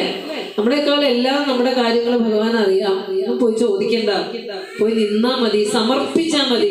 ഭഗവാനെ, ഞാൻ അങ്ങ് തന്നെയാണ്, എന്നിലെ ചൈതന്യം അങ്ങയുടെ ചൈതന്യമാണ്, ഞാൻ അങ്ങയെ സർവദാ സമർപ്പണം ചെയ്യുന്നു ഭഗവാനെ എന്നും പറഞ്ഞൊന്ന് പോയി നിന്ന് നോക്കിയേ. ഗീതയിൽ ഉപദേശിച്ചതിന് ശേഷം പറഞ്ഞത്, നീ സർവസമർപ്പണം ചെയ്യൂ. നീയാണ് ഇതിന്റെ കർത്താവ് ഭോക്താവ് എന്ന് നീ വിചാരിക്കല്ലേ. ഈശ്വരന് കൊടുക്കൂ അതെല്ലാം. കർത്തൃത്വ ഭോക്തൃത്വം ഈശ്വരന് കൊടുക്കൂ, നീ അല്ല, നീ ഒരു ഉപാധി മാത്രം. അങ്ങനെ ചിന്തിക്കുമ്പോഴാണ് ഈശ്വരന്റെ വെളിച്ചം നമ്മളിലേക്ക് തെളിഞ്ഞു വരികയാണ്. നമ്മൾ എപ്പോഴും അഹങ്കരിക്കാറില്ലേ, ഞാൻ നിന്നെ വളർത്തിയില്ലേ, എനിക്കണ്ട സ്വത്ത് മുഴുവൻ ഉണ്ടാക്കിയില്ലേ, എനിക്കണ്ട വല്ല പഠിപ്പിച്ചില്ലേ അല്ലേ? ഈ പഠിപ്പിക്കാനുള്ള ശക്തി ആരാ തന്നെ? ആരാ തന്നെ? ഈശ്വരനല്ലേ നമ്മൾ ഇരുന്നു കൊണ്ട് ഇതൊക്കെ ചെയ്യിക്കണത്. ഇവിടെ നമുക്ക് അഹങ്കാരം പറയാൻ പറ്റുമോ? ഞാനാണിത് ചെയ്തതെന്ന് പറയാൻ പറ്റുമോ? ഇല്ല. മക്കൾ പോലും നമ്മൾ അവരെ വളർത്താനുള്ള ഒരു ഉപാധി മാത്രം. നമ്മള് ഒരു ഈശ്വരന്റെ കയ്യിലുള്ളവരാണ്. ഈശ്വരനാണ് കർത്തൃത്വവും ഭോക്തൃത്വവും കൊടുക്കേണ്ടത്. അതാണ് അപ്പോ ഭഗവത്ഗീത പറയുന്നതും ഭക്തൻ തന്നെ ഭഗവാനാണെന്ന് കരുതി ഭഗവാന്റെ മുന്നിൽ പോയി നിൽക്കുന്നവനാണ് യഥാർത്ഥ ഭക്തൻ. അവന്റെ യോഗവും ക്ഷേമവും ഞാൻ തന്നെ നോക്കും. ഈ ലോകജീവിതവും ലോകജീവിതത്തിന് ശേഷമുള്ള അവന്റെ ഈശ്വര സാക്ഷാത്കാരവും എന്റെ കൈകളിലാണ്. നീ കർത്താവായ നീ എല്ലാം നടത്തിക്കോ. നമ്മൾക്ക് കർത്താവാകണോ അതോ ഈശ്വരന് കർത്തൃത്വം കൊടുക്കണോ? ആർക്കാ കൊടുക്കണ്ടേ എന്ന് പറഞ്ഞേ? ഭഗവാനല്ലേ കൊടുക്കേണ്ടത്. നിങ്ങൾക്ക് മനസ്സിലാവുന്നുണ്ടോ? കുറച്ച് ദാർശനിക തലമായതുകൊണ്ട് മനസ്സിലാകാൻ ബുദ്ധിമുട്ട് വരുന്നുണ്ടോ? ഉണ്ടോ? മനസ്സിലാകുന്നുണ്ടോ പറയുന്നത്? ഉണ്ട്. അപ്പൊ ഇനി ഒരൊറ്റ കാര്യം കൂടി പറഞ്ഞിട്ട് ഞാൻ നിർത്തിയേക്കാം. എന്ന കൃതിയുടെ 100ാം വാർഷികം വരുന്നു. അതിനെക്കുറിച്ച് കുറച്ച് വാക്കുകൾ പറഞ്ഞതിന് ശേഷം ഞാൻ എൻ്റെ ക്ലാസ് നിർത്തുകയാണ്. അതായത് ശിവഗിരിയിൽ വെച്ചിട്ട് 1925 ഗുരു രചിച്ച കൃതിയാണ് ഹോമമന്ത്രം. പേരെന്താ? ഹോമമന്ത്രം. മന്ത്രം എന്ന് പേരിട്ടത് കൃതിയാണ്. മന്ത്രം എന്ന് പറഞ്ഞാൽ അത് ചൊല്ലുന്നവനെ രക്ഷിക്കുന്നു. മനനാത് ത്രായതേ ഇതി മന്ത്രം. മനനം ചെയ്യുന്നവനെ ഭൗതിക പുരോഗതി കൊടുത്ത് രക്ഷിക്കുന്നു എന്നല്ല, ആത്യന്തികമായി അവന്റെ ജന്മത്തെ ശ്രേഷ്ഠമാക്കുന്നതാണ് മന്ത്രം. ഈ ഹോമമന്ത്രം രചിച്ചു കൊടുത്തത് ശിവഗിരിയിൽ വെച്ച് സ്വാമി ആര്യസമാജ സന്യാസിയായ ശ്രദ്ധാനന്ദജിക്ക് എഴുതി കൊടുത്തതാണ്. അവരാശ്രമത്തിൽ വൈദിക മഠത്തിൽ വന്നിട്ട് ഗുരുവിനെ കണ്ടു മടങ്ങി അവിടെ അന്ന് താമസിച്ചു. പിറ്റേ പിറ്റേ ദിവസം ഒരു ഹോമം നടത്തണമെന്ന് ഗുരുവിനോട് പറഞ്ഞപ്പോൾ ഗുരു ആ ക്ഷണത്തിൽ എഴുതി കൊടുത്തതാണ് ഹോമമന്ത്രം. നമ്മുടെ ഗുരുവിൻ്റെ ശ്രീകൃഷ്ണ വിലാസം, ധർമ്മം ഒക്കെ പോലെയുള്ള ചെറുകൃതികളിൽ ഏറ്റവും ശ്രേഷ്ഠമായ കൃതിയാണ് ഹോമമന്ത്രം. ഇനി അത് പ്രാർത്ഥനയ്ക്ക് എടുത്തോണം. 100ാം വാർഷികം ആഘോഷിക്കുമ്പോൾ ഞങ്ങൾ ഇത് പഠിച്ചു ഭഗവാനെ, 100 വർഷം എത്തുമ്പോൾ അവിടുന്ന് തന്നതെല്ലാം തെളിയുമെന്ന് പറഞ്ഞു തന്നത് ഭഗവാൻ തന്നെയാണ്. 100 വർഷം എത്തുമ്പോൾ ഞങ്ങൾ ഇത് പഠിക്കും എന്നുള്ള ചിന്തയോടെ എല്ലാ ദിവസവും പ്രാർത്ഥിക്കുക. ഒന്ന് ചൊല്ലിത്തരാം, അത് എല്ലാ ദിവസവും പ്രാർത്ഥിക്കുക കേട്ടോ. എന്നിട്ട് ഈ മന്ത്രം ഉപയോഗിച്ചോളൂ എന്ന് പറഞ്ഞാൽ കൊടുത്തത്. അപ്പോ സിദ്ധാർത്ഥജി പറയുന്നുണ്ട്, ഇത് ഏതോ വേദത്തിലെ മന്ത്രമാണല്ലോ. ഇപ്പൊ ഗുരു പറയുന്നു നാം ഇപ്പോൾ രചിച്ചതാണ് എന്ന് പറഞ്ഞാൽ കൊടുത്തത്. അപ്പോൾ അതിനകത്ത് ഇത് രചിക്കാനുള്ള കാരണം എന്താന്ന് വെച്ചാൽ, പൂജാതി കാര്യങ്ങള് വൈദിക കാലത്തുണ്ടായിരുന്ന ഹോമവും യജ്ഞം തുടങ്ങിയ കാര്യങ്ങള് നമ്മളൊക്കെ ജീവിതത്തിൽ പല ആത്മസമർപ്പണം, അവനവനെ സമർപ്പിക്കുന്നതിന്റെ ഭാഗമായിട്ടുണ്ടായ വേദങ്ങള് അതിന്റെ അർത്ഥം നഷ്ടപ്പെട്ടിട്ട്, അതിന്റെ ലാളിത്യം നഷ്ടപ്പെട്ടിട്ട് ആഡംബരങ്ങളിലേക്കും ആർഭാടങ്ങളിലേക്കും കടന്നു പോയപ്പോൾ ആളുകൾ അതിലേക്ക് ആകർഷിതമാകുകയും സ്വാർത്ഥം നഷ്ടപ്പെട്ട് അത് ഭൗതിക സുഖഭോഗങ്ങൾ നേടാനുള്ള ഒരു കാര്യമായി, സംരംഭങ്ങളായി സാധാരണ മനുഷ്യനതിനെ മാറ്റിയെടുത്തു. മനസ്സിലാകുന്നുണ്ടോ പറയണത്? ആളുകൾ അതിനകത്ത് കൽപ്പിച്ചു വെച്ചു, സർവൈശ്വര്യം കിട്ടും, വിവാഹം നടക്കും, വിദ്യാഭ്യാസം നടക്കും. അവർ ഹോമം ചെയ്താൽ പിന്നെ ഒന്നും ചെയ്യണ്ട, വെറുതെ ഇരുന്നാൽ മതി. ഈ ഒരു സങ്കല്പം നമ്മളിലേക്ക് അടിച്ചേൽപ്പിച്ചു. സാധാരണ മനുഷ്യൻ ഒരു മരണം കഴിഞ്ഞാൽ പറയും ഇത്ര ദോഷമാണ്, മരണാനന്തര ചടങ്ങുകൾ നടത്തി തന്നെ നമ്മൾ വിഷമിച്ചിരിക്കേണ്ട കൂടെ ഇരുട്ടടി പോലെ വലിയൊരു ചാർത്തിങ് തരുന്ന നടത്തിക്കോ. നമ്മൾ വിചാരിക്കും എന്താ ബാക്കിയുള്ളവരും കൂടി ചത്തുപോകും നടത്തിയേക്കാന്നല്ലേ, അല്ലേ? നമുക്ക് അറിവില്ല. ഗുരുവിന്റെ കയ്യിലാണ് അങ്ങനെയുള്ളൊരു ചാർത്ത് പലതും വാങ്ങിച്ച് ഗുരു വിളക്കിൽ കത്തിച്ച് കളഞ്ഞൊരു ദൈത്യം ചെയ്താൽ മതി എന്ന് പറയും. കാരണം യജ്ഞയാഗ ഹോമ പൂജാദികളെല്ലാം തന്നെ അവനവൻ ഭക്തി പറഞ്ഞ പോലെ തന്നെ അവനവനെ സമർപ്പിക്കുന്നതിന്റെ ഭാഗമാണ്. അല്ലാതെ ഭൗതിക സുഖഭോഗങ്ങൾ ചോദിച്ചു വാങ്ങാനുള്ള വേദിയല്ല യജ്ഞവും യാഗവും ഹോമവും ഒക്കെ. അപ്പോ സാധാരണ മനുഷ്യർ പൂജയ്ക്ക് വേണ്ടി ലക്ഷങ്ങൾ ചിലവഴിക്കുന്ന സംരംഭങ്ങളായി മാറിയപ്പോൾ അതിൽ നിന്ന് സാധാരണ ജനങ്ങളെ രക്ഷിക്കുന്നതിന് വേണ്ടി ലളിതമായ ഹോമമന്ത്രം രചിച്ചു കൊടുത്തു ഗുരു. പക്ഷെ നമ്മളതൊന്നും ചൊല്ലുന്നൊന്നുമില്ല, ചെയ്യുന്നുമില്ല, അറിയുന്നുമില്ല. ഇതാണ് നമ്മൾ പറഞ്ഞത്, ഭഗവാനെ അങ്ങയെ വെറുതെ പൂജിക്കുന്ന അന്ധരാണ് ഞാൻ. ഗുരു പറഞ്ഞു തന്നത് പഠിക്കുമ്പോഴാണ് നമ്മുടെ വീട്ടിൽ മാറ്റം വരുന്നത്, നാട്ടിൽ മാറ്റം വരുന്നത്, സ്വഭാവത്തിൽ മാറ്റം വരുന്നത്, സമൂഹത്തിലേക്ക് ആ വെളിച്ചം വരുന്നത്. ഇതറിയാതിരുന്നാൽ പ്രാർത്ഥന കൊണ്ട് ജപം കൊണ്ട് അർത്ഥമറിയാതെ നമ്മൾ തെളിയാതെ ഒന്നും നമുക്ക് ചെയ്യാൻ പറ്റില്ല. അതുകൊണ്ട് ജപധ്യാന ഹോമാദികൾ നമ്മിലെ അഹന്തയെ എടുത്ത് ഭഗവാന്റെ മുമ്പിലേക്ക് വയ്ക്കുന്ന പ്രതീകമാണ്. ഇനിയെങ്കിലും പഠിക്കുക. അതായത് ഗുരു ജനകീയവൽക്കരിച്ചു യജ്ഞയാഗ ഹോമാദികളെയും പൂജകളെയൊക്കെ.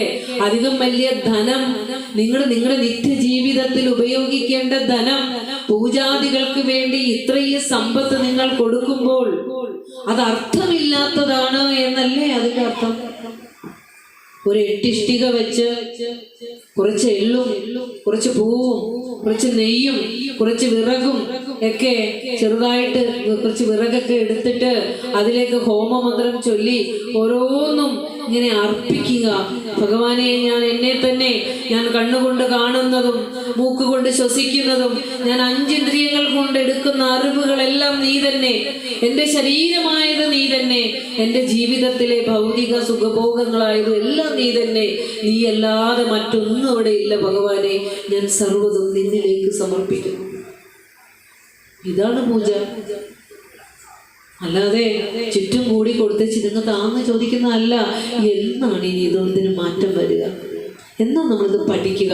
എന്നും നമ്മൾ ഈ ചൂഷണത്തിൽ നിന്നും പറ്റിക്കലിൽ നിന്നും നമ്മൾ എന്നാ പുറത്തു വരിക?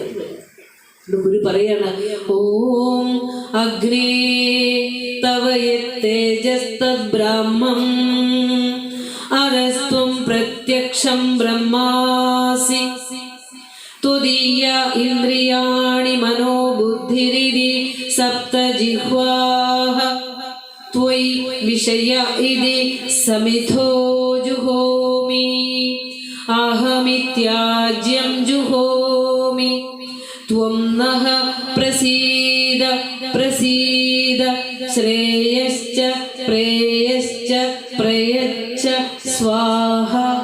ഒറ്റ വാക്കിൽ ഒറ്റ സെന്റൻസിൽ ആ ശ്ലോകത്തിന്റെ മീനിങ് മാത്രം പറഞ്ഞുകൊണ്ട് അവസാനിപ്പിക്കാം. അതായത് ബ്രഹ്മത്തിന്റെ പ്രതീകമായിട്ട് ദേവതകളെ തന്ന പോലെ അഗ്നിയെ തെളിയിച്ചിട്ട് പറയാണ്, ഞാൻ എത്തിപ്പെടേണ്ടത് പരബ്രഹ്മ സ്വരൂപത്തിലേക്കാ. ഞാൻ വന്നത് അവിടെ നിന്നാ. ആ മഹാസമുദ്രത്തിൽ നിന്ന് വേർപെട്ട വെള്ളത്തുള്ളികളാണ് നമ്മളെല്ലാവരും. ഇവിടെ എന്തൊക്കെയാണെന്നുള്ളത് പിടിച്ച് വേലി കെട്ടി സൂക്ഷിച്ച് പൂട്ടിയൊക്കെ വെച്ചേക്കുക. ഒരൊറ്റ സെക്കൻഡിന് പോകാവുന്നവരായിരിക്കുന്നവരൊക്കെ ആ സത്യം ഒരിക്കലും നമ്മൾ തിരിച്ചറിയില്ല. ഈ ശരീരത്തിൽ ഇരിക്കുന്ന അവസാന നിമിഷം വരെ ഇതിനെ മുറുക്കി പിടിച്ചിട്ടിരിക്കുന്നവരാണ്. നമ്മുടെ ലക്ഷ്യം ആ സ്വരൂപത്തിലേക്ക് എത്തുക എന്നുള്ളതാണെന്ന് നമുക്ക് ആർക്കും അറിയില്ല. ലക്ഷ്യമറിയാതെ നടക്കുന്ന സഞ്ചരിക്കുന്ന യാത്രക്കാരായ നമ്മളോട് പറയുകയാണ്, നീ എത്തേണ്ടത് ബ്രഹ്മത്തിലാണ്. ആ ബ്രഹ്മത്തിന്റെ പ്രതീകമായി അഗ്നിയെ തെളിയിച്ച് വെച്ചിട്ട് പറയാണ്, അല്ലയോ അഗ്നിയെ, നിന്റെ യാതൊരു ജ്വലന ശക്തിയുണ്ടോ തേജസ്സുണ്ടോ അത് ബ്രഹ്മത്തിന്റെയാണ്. അതുകൊണ്ട് നീ പ്രത്യക്ഷത്തിലുള്ള ബ്രഹ്മമാണ്. ബ്രഹ്മം പ്രത്യക്ഷ അല്ല, നമ്മൾ നേരത്തെ പറഞ്ഞു തന്നു. പക്ഷെ അഗ്നി പ്രത്യക്ഷമാണ്, വിഗ്രഹം പ്രത്യക്ഷമാണ്, പരബ്രഹ്മം പ്രത്യക്ഷ അല്ല. ഓർത്തോണം, അപ്രത്യക്ഷമായ രൂപമില്ലാത്ത ഈശ്വരനിൽ എത്താനാണ് രൂപമുള്ള ദൈവത്തെ തന്നത് എന്ന് നാം നേരത്തെ പറഞ്ഞു. അപ്പൊ അതുപോലെ അഗ്നിയെ പ്രതീകമാക്കി വെച്ചിട്ട് പറയാ, ഞാൻ പഞ്ചേന്ദ്രിയങ്ങളിലൂടെ എടുക്കുന്ന കാണുന്നതും കേൾക്കുന്നതും മണക്കുന്നതും രുചിക്കുന്നതും സ്പർശിക്കുന്നതുമായ എല്ലാ അറിവുകളും ഒരേ ഒരു ആത്മശക്തിയിലൂടെയാണ്. ഈ 5 ഉപകരണങ്ങളാ, കണ്ണും മൂക്കും നാക്കും ഒക്കെ. ആ ഉപകരണങ്ങളിലൂടെ എടുക്കുന്നത് ആത്മചൈതന്യം ഒന്ന് മാത്രമാണ്. ഇത് അറിഞ്ഞിട്ട് ഞാൻ എന്നെ അങ്ങേക്ക് സമർപ്പിക്കുകയാ. എന്തെല്ലാം തെറ്റുകൾ ഞാൻ ചെയ്തിട്ടുണ്ട്, എന്തെല്ലാം വേണ്ടാത്ത കാഴ്ചകൾ കണ്ടിട്ടുണ്ട്, എന്തെല്ലാം രാഗദ്വേഷങ്ങളിൽ പെട്ടിട്ടുണ്ട്, എന്തെല്ലാം കാമ ക്രോധ ലോഭ മോഹ മത മത്സരത്തിൽ പെട്ടിട്ടുണ്ട്. എവിടെയും ഞാനെന്ന ഭാവം, മതം, മത്സരം, അല്ലേ? ഇതൊക്കെ ഞാൻ ഈ സമിത്തുകൾ ഹോമദ്രവ്യങ്ങൾ ഇട്ട് കൊടുക്കുന്നത് പോലെ എല്ലാം എൻ്റെ കാമം, എൻ്റെ ക്രോധം, എൻ്റെ ലോഭം, എൻ്റെ മോഹം, എൻ്റെ മതം, എൻ്റെ മത്സര്യം ഒക്കെ ഞാൻ തന്നു കഴിഞ്ഞു. എല്ലാം കൊടുത്തു കഴിഞ്ഞപ്പോൾ എൻ്റെ ഉള്ളം തെളിഞ്ഞു. ഈ തെളിവല്ലേ നമുക്ക് വേണ്ടത്? പൂജയിലൂടെ, ഹോമത്തിലൂടെ, മന്ത്രത്തിലൂടെ. വിദ്യാഭ്യാസമുള്ളവരല്ലേ നമ്മളൊക്കെ? ചിന്തിക്കാൻ കഴിവുള്ളവരല്ലേ? ചിന്തിക്കാൻ കഴിവുള്ളവരാണ്. തെളിയേണ്ടത് ഉള്ളമാണ്, മറ്റൊരിടവും അല്ല. അവിടെ തെളിഞ്ഞില്ലെങ്കിൽ 1000 പ്രകാശം വിളക്കുകൾ പുറത്ത് പ്രകാശിപ്പിച്ചാലും അകം വെളിച്ചം തെളിഞ്ഞില്ലെങ്കിൽ എന്നും ഇരുട്ട് തന്നെയായിരിക്കും. അപ്പോ കണ്ടും കേട്ടും മണത്തും രുചിച്ചും സ്പർശിച്ചും അറിയുന്ന സകലതും ഭഗവത് ചൈതന്യം തന്നെയാണെന്ന് അറിഞ്ഞുകൊണ്ട് ഞാൻ എന്നെ ഇതങ്ങേക്ക് സമർപ്പിക്കുന്നു. ഓരോന്നിട്ട് കൊടുക്കുക. വിറകിട്ട് കൊടുക്കുമ്പോൾ നമ്മുടെ ശരീരത്തിന്റെ പ്രതീക വിറക് കൊണ്ട് നേരത്തെ വിറക് കഷ്ണത്തിലാണ് നമ്മളെയൊക്കെ ദഹിപ്പിക്കുന്നത്, അല്ലേ? ഇപ്പൊ ഇലക്ട്രിക് ഇതില് ശ്മശാനത്തിൽ കൊണ്ട് വെക്കും, സെക്കൻഡ് കൊണ്ട് ചാരം കൈ തരും, അല്ലേ? അല്ലേ? വിറകുകളല്ലേ ഈ ഇരിക്കുന്ന വിറക ഇല്ലേ? ആ വിളക്കിനെയാണ് ഗുരു നമുക്ക് പറഞ്ഞു തരണത്. എന്നിട്ട് എല്ലാതും അങ്ങ് സമർപ്പിച്ചപ്പോ എന്റെ എല്ലാ കൊള്ളരുതായ്മകളെയും ഞാനങ്ങ് തന്നു. ഇനിയുള്ളത് ഞാനാ, ഹോമിക്കുന്ന ഞാനാ, അല്ലേ? ത്വദീയ ഇന്ദ്രിയാണി മനോബുദ്ധിരിതി സപ്തജിഹ്വാഃ. അല്ലയോ അഗ്നി, നിനക്ക് 7 നാക്കുണ്ട്.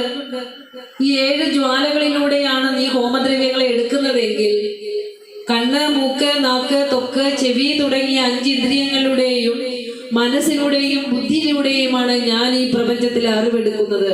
നീ ഞാനും തുല്യമാണ്, അല്ലെ? ഈശ്വരനും നിനക്കും ഒരേ തുല്യം. സപ്തജിഹ്വകളുണ്ട്.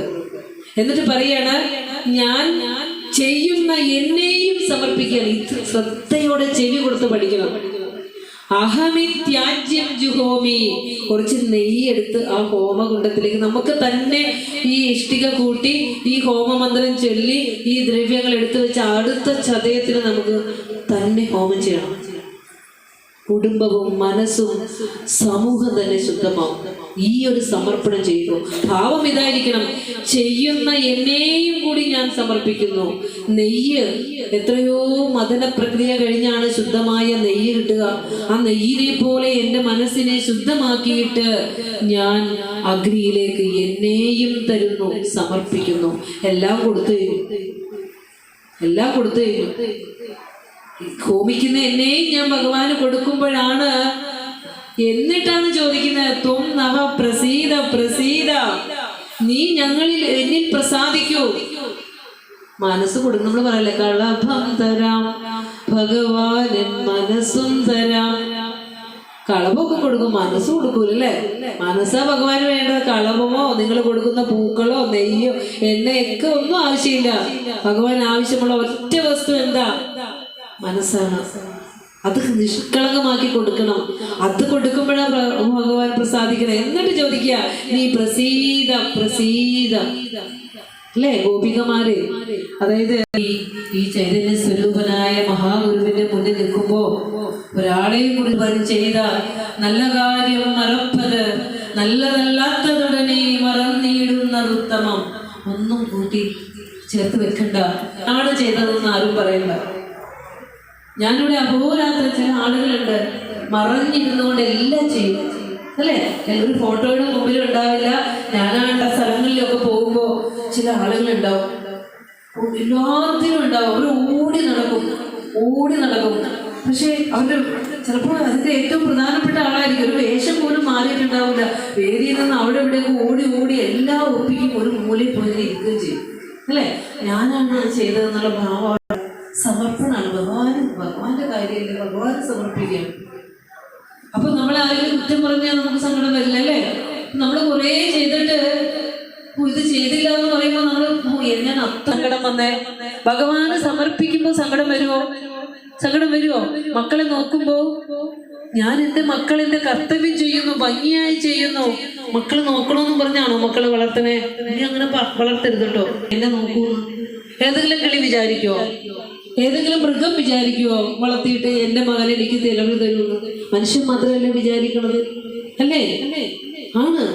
അപ്പോ ചെയ്യുന്ന നാളെ മുതൽ മക്കൾ സംരക്ഷിക്കേണ്ടെന്നല്ല, സമർപ്പിതമായി ചെയ്യുന്നവരെ ആര് കൈവിടിഞ്ഞാലും ഈശ്വരൻ കൈവിടില്ല.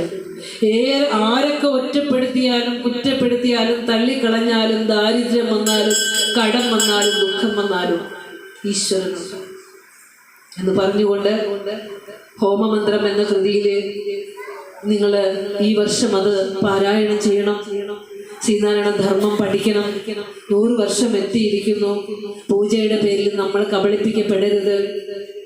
തെളിയേണ്ടത് ഉള്ളിലാണ്. ഒന്നും ചോദിച്ചു മേടിക്കുന്നതല്ല പൂജ. സമർപ്പണമാണ്, ആത്മീയമായ വെളിച്ചമാണ് പൂജയിലൂടെ നേടേണ്ടത്. ഈ അറിവുണ്ടാകണം. മറ്റുള്ളവരുടെ കബളിപ്പിക്കലിന് ഇടയാകരുത്. അതിലൊന്നും പോയി പെടരുത്. സത്യസന്ധമായി നിഷ്കളങ്ക ഭക്തിയോടെ ജീവിക്കുവാൻ ഉള്ള അറിവ് തരട്ടെ ഭഗവാൻ. അതിന് കരഗതമാക്കട്ടെ എന്ന് പ്രാർത്ഥിച്ചുകൊണ്ട് എന്നെ ഈ വേദിയിലേക്ക് ക്ഷണിച്ച ഇതിൻ്റെ ഭാരവാഹികൾക്കും എന്നെ ശ്രവിച്ച എല്ലാ മഹത്തുക്കൾക്കും ഗുരുവിൻ്റെ കൃപാകടാക്ഷം ഉണ്ടാകട്ടെ എന്ന് പ്രാർത്ഥിച്ചുകൊണ്ട് ഈ വാക്കുകൾ അത്രയും ഗുരുവിൻ്റെ പാദങ്ങളിലേക്ക് സമർപ്പിച്ചുകൊണ്ട് നിർത്തുന്നു. ഗുരു ഓം തത്സത്.